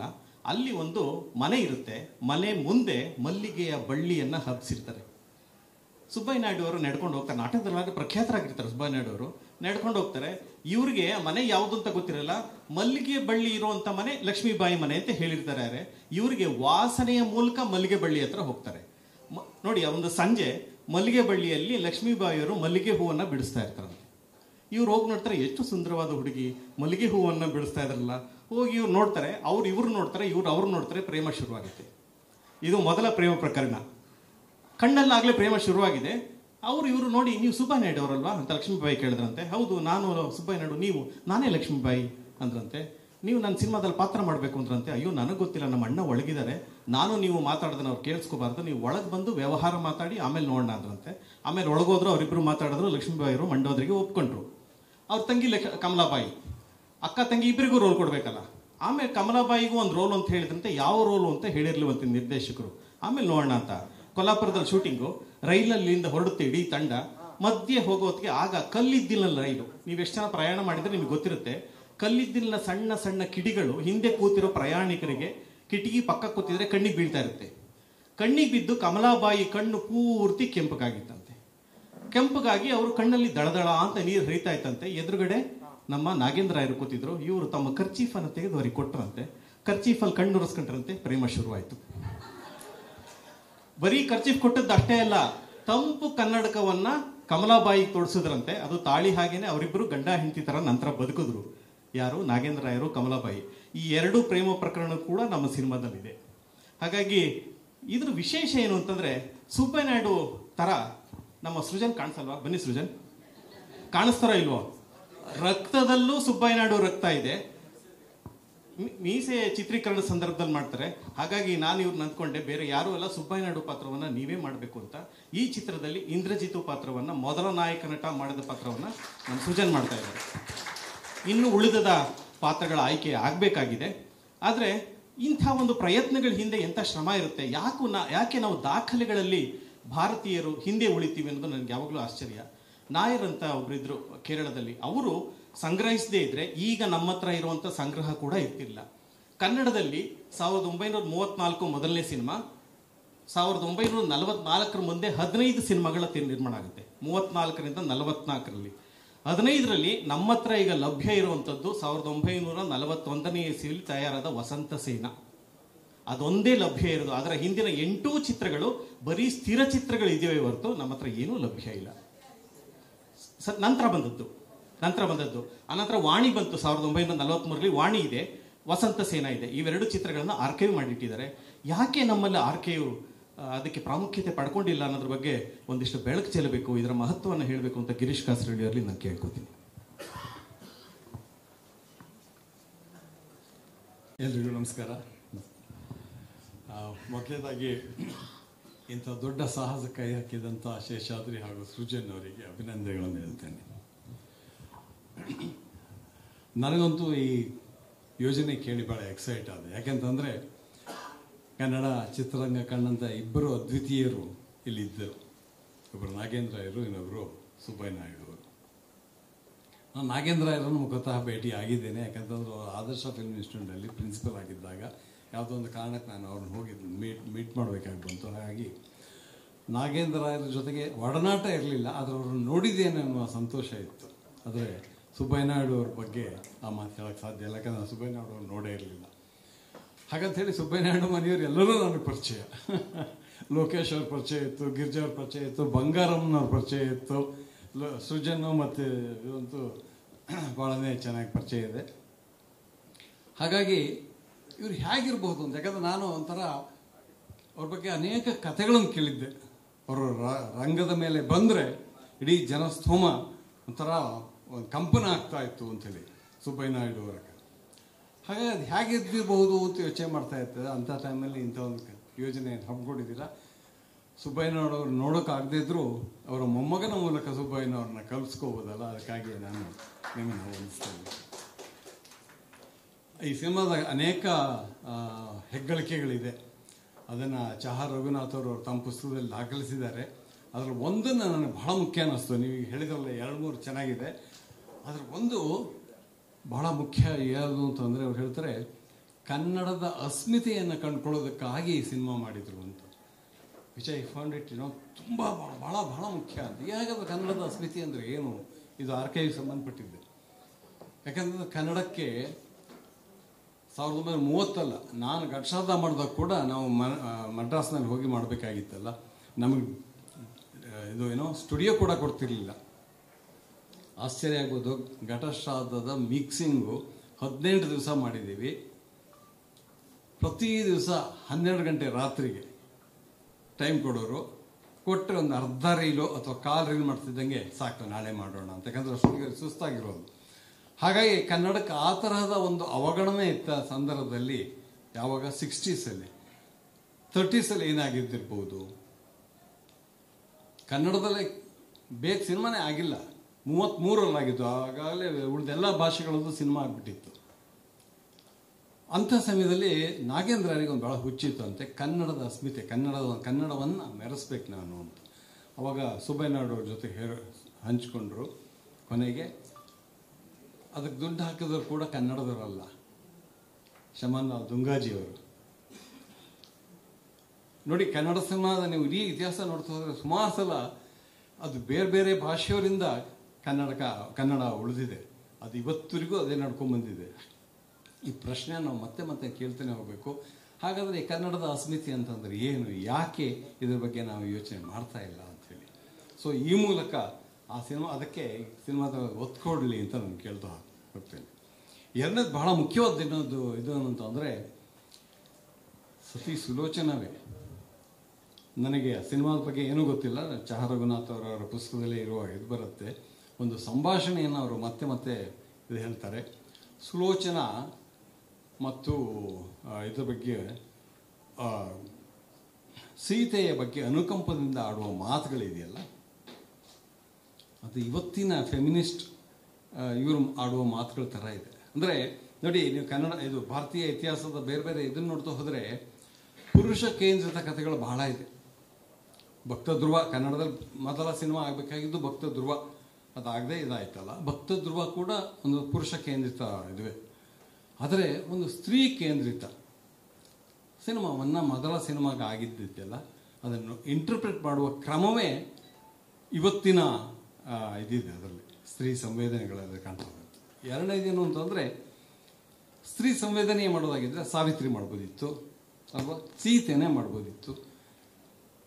ಸುಲೋಚನೆ ಯಾಕೆ ಮಾಡಿದ್ರು ಅಂತಂದರೆ ಇದ್ರ ಬಗ್ಗೆ ಮತ್ತೆ ಭಾಳ ಶೇಷಾದ್ರಿ ಭಾಳ ಚೆನ್ನಾಗಿರೋ ಕತೆ ಇನ್ಸಿಡೆಂಟ್ಗಳನ್ನು ನೆರೇಟ್ ಮಾಡಿದ್ರಲ್ಲ. ಹಾಗಾಗಿ ಉಪ ಕಥೆಗಳನ್ನು ಅಥವಾ ಏನಂತಾರೆ ಅದನ್ನು ಪ್ರಧಾನ ಧಾರೆ ಅಲ್ಲದೇ ಇರುವಂಥ ಕೆಲವು ಇದನ್ನು ಇಟ್ಕೊಂಡು ಮಾಡೋದಿದೆಯಲ್ಲ, ಅದು ಕನ್ನಡದಲ್ಲಿ ಅವಾಗಿಂದಲೂ ಬಂದಿತ್ತು.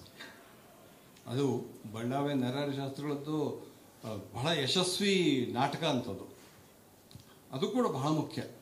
ಹಾಗಾಗಿ ಇದನ್ನೆಲ್ಲ ಕೆಲವು ಸಲ ದಾಖಲಿಸಬೇಕು ಅನ್ನೋದು ನನಗೆ ಆಗ್ತಾ ಹೋಗುತ್ತೆ. ಆವಾಗ ಹೇಗೆ ಕನ್ನಡದವರು ಆಗಿನ ಕಾಲದಲ್ಲೂ ಅದನ್ನು ಬಹಳ ಭಿನ್ನವಾಗಿ ಯೋಚನೆ ಮಾಡ್ತಾ ಇದ್ರು ಅಂತೇಳಿ. ಆರ್ಕೈವಿಂಗ್ ಬಗ್ಗೆ ಹೇಳಿದ್ರಿ. ಪಿ ಕೆ ನಾಯರ್ ಅವರು ಇಲ್ಲದೇ ಇದ್ದಿದ್ರೆ ಬಹುಶಃ ಈಗಿರುವಷ್ಟು ಸಿನಿಮಾಗಳು ಲಭ್ಯ ಇರ್ತಿರ್ಲಿಲ್ಲ. ಪಿ ಕೆ ನಾಯರ್ ಯಾರೋ ಹೇಳಿದ್ರಂತೆ, ಶಿವರಾಮ್ ಕಾರಂತರು ನಿರ್ದೇಶಿಸಿದ ಭೂತಗಳ ರಾಜ್ಯನೋ ಡೊಮಿಂಗನೋ ಎಲ್ಲೋ ಶ್ರೀಲಂಕಾದಲ್ಲಿ ಒಂದು ಕಾಪಿ ಇದೆ ಅಂತ. ಎಷ್ಟು ಶ್ರಮ ಹಾಕಿದ್ರು ಅವರು ಅಂದ್ರೆ ಅದನ್ನು ತರಿಸ್ಕೊಳ್ಳೋದಕ್ಕೆ, ಕೊನೆಗೋರಿ ಸಿಕ್ಕಲೇ ಇಲ್ಲ ಪ್ರಿಂಟು. ಅವರು ನಮಗೆ ಇದೇ ಸಿಗ್ತಿರ್ಲಿಲ್ಲ, ಯಾವುದೋ ಪಾಲ್ಕೆ ಫಿಲ್ಮ್ಗಳು ಸಿಗ್ತಿರ್ಲಿಲ್ಲ, ಹರಿಶ್ಚಂದ್ರನೇ ಸಿಗ್ತಿರ್ಲಿಲ್ಲ. ಅದನ್ನು ಈಗ ಶಿವೇಂದ್ರ ಸಿಂಗ್ ದುಂಗಾನ್ಪುರ್ನ ಡಾಕ್ಯುಮೆಂಟ್ರಿ ಅದು ಭಾಳ ಚೆನ್ನಾಗಿದೆ, ಹೇಗೆ ಹೋಗಿ ತಗೊಂಬಂದ್ರು ಅವರು ಅಂತ. ಯಾರೋ ಹೇಳಿದ್ರು ಎಲ್ಲಿ ನಾಸಿಕಲ್ಲೆಲ್ಲೋ ಒಂದು ಕಾಪಿ ಇದೆ ಅಂತ. ಇವರು ಈ ಸಂಜೆ ಹೊತ್ತು ರಾತ್ರಿ ಹೊತ್ತು ಇದು ಹೋಗುತ್ತಲ್ಲ, ಯಾವುದೋ ನ್ಯೂಸ್ ಪೇಪರ್ ವ್ಯಾನು, ಅದ್ರಲ್ಲಿ, ಯಾಕಂದರೆ ಗೌರ್ಮೆಂಟ್ ಇವರಿಗೆ ಅದೆಲ್ಲ ಕೊಡೋದಿಲ್ಲಲ್ಲ, TADA ಎಲ್ಲ, ಆ ನ್ಯೂಸ್ ಪೇಪರ್ ವ್ಯಾನಲ್ಲಿ ಹೋಗಿ ಹುಡುಕಿ ಆ ಪ್ರಿಂಟನ್ನು ಹೊತ್ಕೊಂಬರ್ತಾರೆ ಅವರು. ಹಾಗಾಗಿ ಇವತ್ತು ನಮಗೆ 3 ರೀಲೋ 4 ರೀಲೋ ಉಳ್ಕೊಂಡಿದೆ. ಆರ್ಕೈವಿಂಗ್ ಆ ಥರದಲ್ಲಿ ಬಹಳ ಮುಖ್ಯವಾದ ಕೆಲಸ. ಯಾಕಂತಂದರೆ ಇತಿಹಾಸ ಅನ್ನೋದು ಕೇವಲ ದಾಖಲೆಗಳಲ್ಲಿಲ್ಲ, ಅದೊಂದು ರೀತಿಯಲ್ಲಿ ಒಳಗಿನಿಂದ ನಮ್ಮಲ್ಲಿ ಒಂದು ಅಸ್ಮಿತೆಯನ್ನು ಹುಟ್ಟಾಕ್ತಾ ಬರುತ್ತಲ್ಲ, ಅದಕ್ಕೆ ಬಹಳ ಮುಖ್ಯವಾಗುತ್ತೆ. ನಾವು ಕನ್ನಡದ ದುರಂತ, ಕನ್ನಡದ ಮುಂಚಿನಿಂದಲೂ ಅಸ್ಮಿತೆ ಇಲ್ಲ ಆ ಥರದ ಚಿತ್ರರಂಗದಲ್ಲಿ. ಅದನ್ನು ಮತ್ತೆ ಮತ್ತೆ ನಾವು ಪುನರುಜ್ಜೀವನಗೊಳಿಸ್ತಾನೆ ಹೋಗಬೇಕು. ಅದು ದುರಂತ ಅಂದರೆ ನನ್ನ ಬಗ್ಗೆನೇ ಹೇಳೋದಾದರೆ, ನಾನು ಮಾಡಿರೋ 16 ಸಿನಿಮಾಗಳಲ್ಲಿ 10 ಸಿನಿಮಾಗಳ ನೆಗೆಟಿವ್ ಈಗಾಗಲೇ ಹಾಳಾಗಿದೆ. ದ್ವೀಪದವರೆಗೆ ಯಾವ ಸಿನಿಮಾದ ನೆಗೆಟಿವ್ ನಿಮಗೆ ಸಿಕ್ಕಲ್ಲ, ಎಲ್ಲ ಏನಿದ್ರು ನಾವು DVD ನೋಡ್ಕೋಬೇಕಷ್ಟೆ. ಆ ಥರದ ಅನಿವಾರ್ಯತೆ ಬಂದು ಹೋಗ್ಬಿಟ್ಟಿದೆ. ನಾನೇ ಯಾವುದೊಂದು ಕಮಿಟಿಲಿದ್ದೆ, ಸುಮಾರು ಯಶಸ್ವಿ ಸಿನಿಮಾಗಳು ಮತ್ತು ಪ್ರಶಸ್ತಿ ವಿಜೇತ ಸಿನಿಮಾಗಳದ್ದು ಒಂದು 60-70 ಸಿನಿಮಾಗಳ ಪಟ್ಟಿ ಮಾಡಿ, ಕೇವಲ ಪ್ರಶಸ್ತಿ ವಿಜೇತ ಅಲ್ಲ, ಅವು ಕಾರಣಗಳನ್ನು ಕೊಟ್ಟಿದ್ವಿ. ಇದು ಈ ಕಾರಣಕ್ಕಾಗಿ ಇದೊಂದು ಕಾದಂಬರಿ ಆಧಾರಿತ ಚಿತ್ರ, ಆ ಕಾದಂಬರಿ ಬಹಳ ಮುಖ್ಯ, ಇದು ಯಶಸ್ವಿ ಚಿತ್ರ, 100 ದಿವಸ ಓಡಿದೆ, ಇದು 75 ವಾರ ಓಡಿದೆ, ಇದು ಈ ಥರದ ಪ್ರಶಸ್ತಿ ಬಂದಿದೆ, ಇದು ಈ ನಟನ ಮೊದಲ ಚಿತ್ರ, 70 ಆಗಿತ್ತು, ಅದು ಅಪ್ರೂವಲ್ ಕೂಡ ಆಗಿತ್ತು. ಅಷ್ಟರೊಳಗೆ ಸರ್ಕಾರ ಅನ್ಫಾರ್ಚುನೇಟ್ಲಿ ನ್ಯಾಷನಲ್ ಫಿಲ್ಮ್ ಇದು ಆರ್ಕೈವ್ಸನ್ನೇ ಅದನ್ನು ಮುಚ್ಚಿದ್ದಲ್ಲ, ಅದನ್ನು NFTC ಹ್ಯಾಂಡ್ ಓವರ್ ಮಾಡಿದ್ದಾರೆ. ಈಗ NFTC ಎಲ್ಲವನ್ನೂ ಹೇಳಿ ಕೇಳಿ ಅದನ್ನು ಕಾರ್ಪೊರೇಷನ್ ಗೌರ್ಮೆಂಟ್ ಬಾಡಿ ಅಲ್ಲ, ಅವ್ರು ಎಲ್ಲದಕ್ಕೂ ಅದರಿಂದ ಎಷ್ಟು ದುಡ್ಡು ಬರುತ್ತೆ ಅಂತ ಕೇಳೋರು. ನಾವು ಹೇಗೆ ಒಬ್ಬ ವ್ಯಾಪಾರಿ ಹತ್ರ ಹೋದಾಗ ಅದರಿಂದ ಏನು ಲಾಭ ಬರುತ್ತೆ ಅಂತ ಕೇಳ್ತಾನೋ ಆ ಮಾತನ್ನು ಒಂದು ಸರ್ಕಾರಿ ಸಂಸ್ಥೆ ಕೇಳಿದರೆ ಆರ್ಕೈವಿಂಗ್ ಸ್ಥಿತಿ ಏನಾಗಬೇಕು ಹೇಳಿ. ಸೊ ಇವತ್ತು ಅವ್ರು ಆರ್ಕೈವ್ ಮಾಡಬೇಕಾದ್ರೆ ಅನ್ಫಾರ್ಚುನೇಟ್ಲಿ ಆ ಸರ್ಕಾರ ಇದು NFA ಮಾಡ್ತಿದ್ದಾಗೂ ಕೂಡ ಆರ್ಕೈವಿಂಗ್ ಅಂತಂದ್ರೆ ಅವರು ಹಿಂದಿ ಸಿನಿಮಾಗಳ ಆರ್ಕೈವಿಂಗ್ ಮಾಡ್ತಾ ಇದ್ರೆ ಹೊರತು ಕನ್ನಡದ ಸಿನಿಮಾಗಳ ಆರ್ಕೈವಿಂಗ್ ಇಲ್ಲ. ಕನ್ನಡದ ಸಿನಿಮಾ ಆರ್ಕೈವ್ ಮಾಡುವಾಗ ನಮಗಿದ್ದೇನು ಅಂತಂದರೆ ಯಾವ ಫಿಲ್ಮ್ಗಳು ಪ್ರಿಂಟ್ಗಳು NFAನಲ್ಲಿ ಇದೆಯೋ ಅದರಿಂದ ಆರ್ಕೋಬೇಕು ಅಂತ. ಅದರಿಂದ ನಾನು 70 ಸಿನಿಮಾಗಳ ಹೆಸರು ಕೊಟ್ಟಿದ್ದು, ಯಾಕಂದರೆ ಅಷ್ಟೇ ಕನ್ನಡ ಸಿನಿಮಾಲ್ಲಿ ಇದ್ದಿದ್ದು. ನಮ್ಮವರು ಆರ್ಕೈವಿಂಗ್ ಕೂಡ ಮನಸ್ಸಿಟ್ಟು ಕೊಟ್ಟಿಲ್ಲ. ಮಲಯಾಳಮಿಂದ 154 ಸಿನಿಮಾಗಳ ರೆಕಮೆಂಡೇಶನ್ ಇತ್ತು, ಯಾಕಂದರೆ ಅದಕ್ಕಿಂತ 4ರಷ್ಟು ಸಿನಿಮಾಗಳಲ್ಲಿತ್ತು. ಸೊ ಇದು ಆರ್ಕೈವಿಂಗು ಸಮಸ್ಯೆ ನಮ್ಮಲ್ಲಿ. ಆರ್ಕೈವಿಂಗ್ ಅಂತಂದರೆ ನಾವು ಬರೀ ಇವರನ್ನು ಬರೆಯೋದಕ್ಕಾಗೋದಿಲ್ಲ, ಸರ್ಕಾರವನ್ನು, ನಮ್ಮ ನಿರ್ಮಾಪಕರಿಗೂ ಕೂಡ ಅದರ ಪ್ರಾಮುಖ್ಯತೆ ಗೊತ್ತಾಗಿದ್ದೇ ಬಹುಶಃ ಈ ಸಿನಿಮಾಗಳಲ್ಲಿ ಉಳ್ಕೋತಿದ್ವಿ. ಹಾಗಾಗಿ ಬಾಬು ಅವ್ರು ಹೇಳಿದ ಹಾಗೆ ಅದು ಆರ್ಕೈವಿಂಗ್ ಕೆಲಸ ಕೂಡ ಅಕಾಡೆಮಿ ಮಾಡಬೇಕಿತ್ತು. ಅವರು ಅಕಾಡೆಮಿಯ ಏಕೈಕ ಉದ್ದೇಶ 4 ಜನ ಫಾರಿನರ್ಸನ್ನು ಕರೆದು ಒಂದು ಫೆಸ್ಟಿವಲ್ ಮಾಡೋದು ಅಂತ ತಿಳ್ಕೊಂಡ್ಬಿಟ್ಟಿದ್ದಾರೆ. ಹಾಗಾಗಿ ಅಲ್ಲಿ ಕನ್ನಡದವರಿಗೆ ಈ ಸಲ ಕನ್ನಡ ನಿರ್ಮಾಪಕರಿಗೆ, ಕನ್ನಡ ನಿರ್ದೇಶಕರಿಗೆ, ಕನ್ನಡ ತಂತ್ರಜ್ಞರಿಗೆ ಆಹ್ವಾನ ಕೂಡ ಹೋಗಿಲ್ಲ ಅನ್ನೋದು ದೊಡ್ಡ ಸುದ್ದಿ. ಆದರೆ ಫಾರಿನ್ ಡೆಲಿಗೇಟ್ಸಿಗೆಲ್ಲ ಆಹ್ವಾನ ಹೋಗಿದೆ. ಅದು ನಮ್ಮ ಆರ್ಕೈವ್ ಬಗ್ಗೆ ಅಥವಾ ನಮ್ಮ ಕನ್ನಡ ಸಿನಿಮಾದ ಬಗ್ಗೆ ಯಾವ ರೀತಿಯ ಅಭಿಮಾನವನ್ನು ನಮ್ಮವ್ರು ಇಟ್ಕೊಂಡಿದ್ದಾರೆ ಅನ್ನೋದನ್ನು ಹೇಳುತ್ತೆ. ನಾನೇ ನನ್ನ ಫಿಲ್ಮ್ ಇದೆ, ಅದು ನಾನು ಇಲ್ಲಿವರೆಗೆ ಇನ್ವಿಟೇಷನ್ನು ಬಂದಿಲ್ಲ, ನನ್ನನ್ನು ಕರೆದೂ ಇಲ್ಲ, ಹಾಗಾಗಿ ನಾನು ಹೋಗ್ತಾನೂ ಇಲ್ಲ. ಅಂಥ ಒಂದು ಸಂದರ್ಭದಲ್ಲಿ ಈ ಸಿನಿಮಾ ಆಗ್ತಾ ಇದೆ. ಇದು ಕೇವಲ ಇತಿಹಾಸದ ಪುನರ್ನಿರ್ಮಾಣ ಆಗೋದಿಲ್ಲ ಅನ್ನೋ ನಂಬಿಕೆ ನನಗಿದೆ. ಅದು ನಮ್ಮ ಹಾಗೆ ಹೇಳಿದಾಗೆ ಅಸ್ಮಿತೆಯ ಯಾಕೆ ಇದು ಮುಖ್ಯ ಅನ್ನೋದನ್ನು ಹೇಳುವಂಥ ಸಿನಿಮಾ ಆಗುತ್ತೆ, ಆಗಲಿ ಅಂಥೇಳಿ ನಿಮ್ಮಿಬ್ಬರಿಗೂ ಇಂಥ ಒಂದು ಸಾಹಸವನ್ನು ಮಾಡ್ತಿರೋದಕ್ಕೆ ಅಭಿನಂದನೆಗಳನ್ನು ಹೇಳ್ತೇನೆ. ನಮಸ್ಕಾರ. ನೀವು ಹೇಳಿದಾಗೆ ಇದೊಂದು ದೊಡ್ಡ ಸಾಹಸ. ಆರ್ಕೈವ್ ಬಗ್ಗೆ ಟ್ರ್ಯಾಕ್ಟರಲ್ಲೋ ಲಾರಿಲೋ ಇದಕ್ಕೆ ತಗೊಂಡೋಗಿ ಸಾಗಿಸಿದ್ರಂತೆ. ಈಗಲೂ ಅಲ್ಲಿ ಅದನ್ನು ಆರ್ಕೈವ್ ಮಾಡಿಲ್ಲ, ಎಷ್ಟೋ ಪ್ರಿಂಟ್ಗಳಿಲ್ಲ, ಪ್ರಸಾದ್ ಲ್ಯಾಬ್ ಮುಚ್ಚೋಗಿದೆ, ಅಲ್ಲಿದ್ದಂಥ ಎಲ್ಲ ನೆಗೆಟಿವ್ಗಳು ಹಾಳಾಗಿದೆ. ಇರಲಿ ಬಿಡಿ, ಇದು ನಮ್ಮ ದುರಾದೃಷ್ಟ.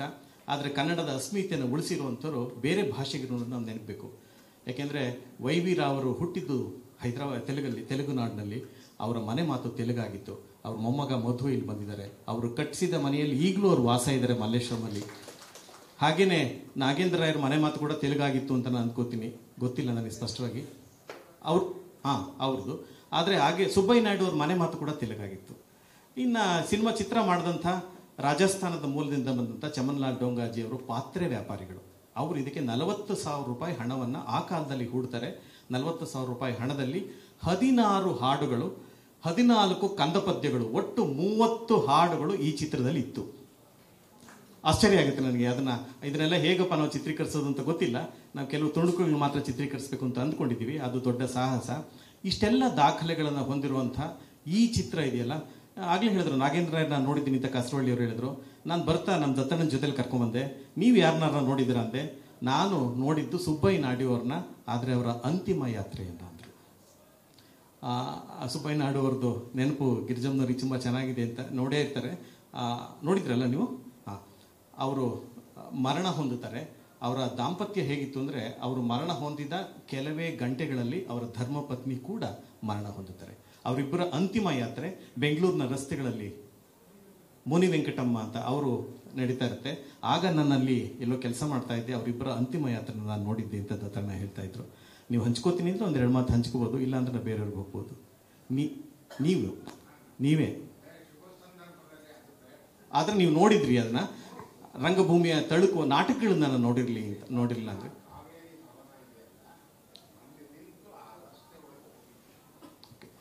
ಹಾಗೆ ಇಂಥ ಹಲವಾರು ನೆನಪುಗಳಿದೆ. ಕನ್ನಡದ ಒಂದು ಇತಿಹಾಸವನ್ನು ಸೃಷ್ಟಿಸಿ ಮಾಡಬೇಕು ಅಂತ ಡಾಕ್ಟರ್ ವಿಜಯಮ್ಮ ಅವರು ಹೊರಟರು.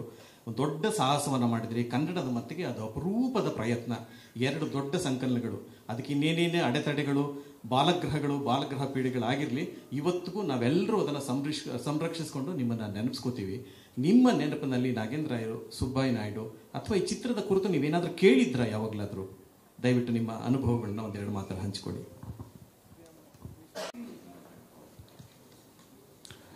ಸಭೆಗೆ ವಂದನೆ, ಎಲ್ರಿಗೂ ನಮಸ್ಕಾರ. ಅಲ್ಲಿ ಪ್ರತಿಯೊಬ್ಬರು ಮಾತಾಡಬೇಕಾದ್ರೆ ಇದ್ರದ್ದು ಸ್ಕ್ರಿಪ್ಟ್ ಇಲ್ಲ, ಪ್ರಿಂಟ್ ಕೂಡ ದೊರಕಲಿಲ್ಲ ಅಂತ ಇದ್ರು. ನಾನು ಅಲ್ಲಿಂದ ಸೃಜನ್ನ ನೋಡ್ತಾ ಇದ್ದೆ. ಅವನು ಎಂಥ ನಟ, ಅವನು ಎಂಥ ಸ್ನೇಹಜೀವಿ ಅನ್ನೋದು ಅದು ಆನಂತರ ನಿಮಗೆ ಎಲ್ರಿಗೂ ಗೊತ್ತಾಗುತ್ತೆ.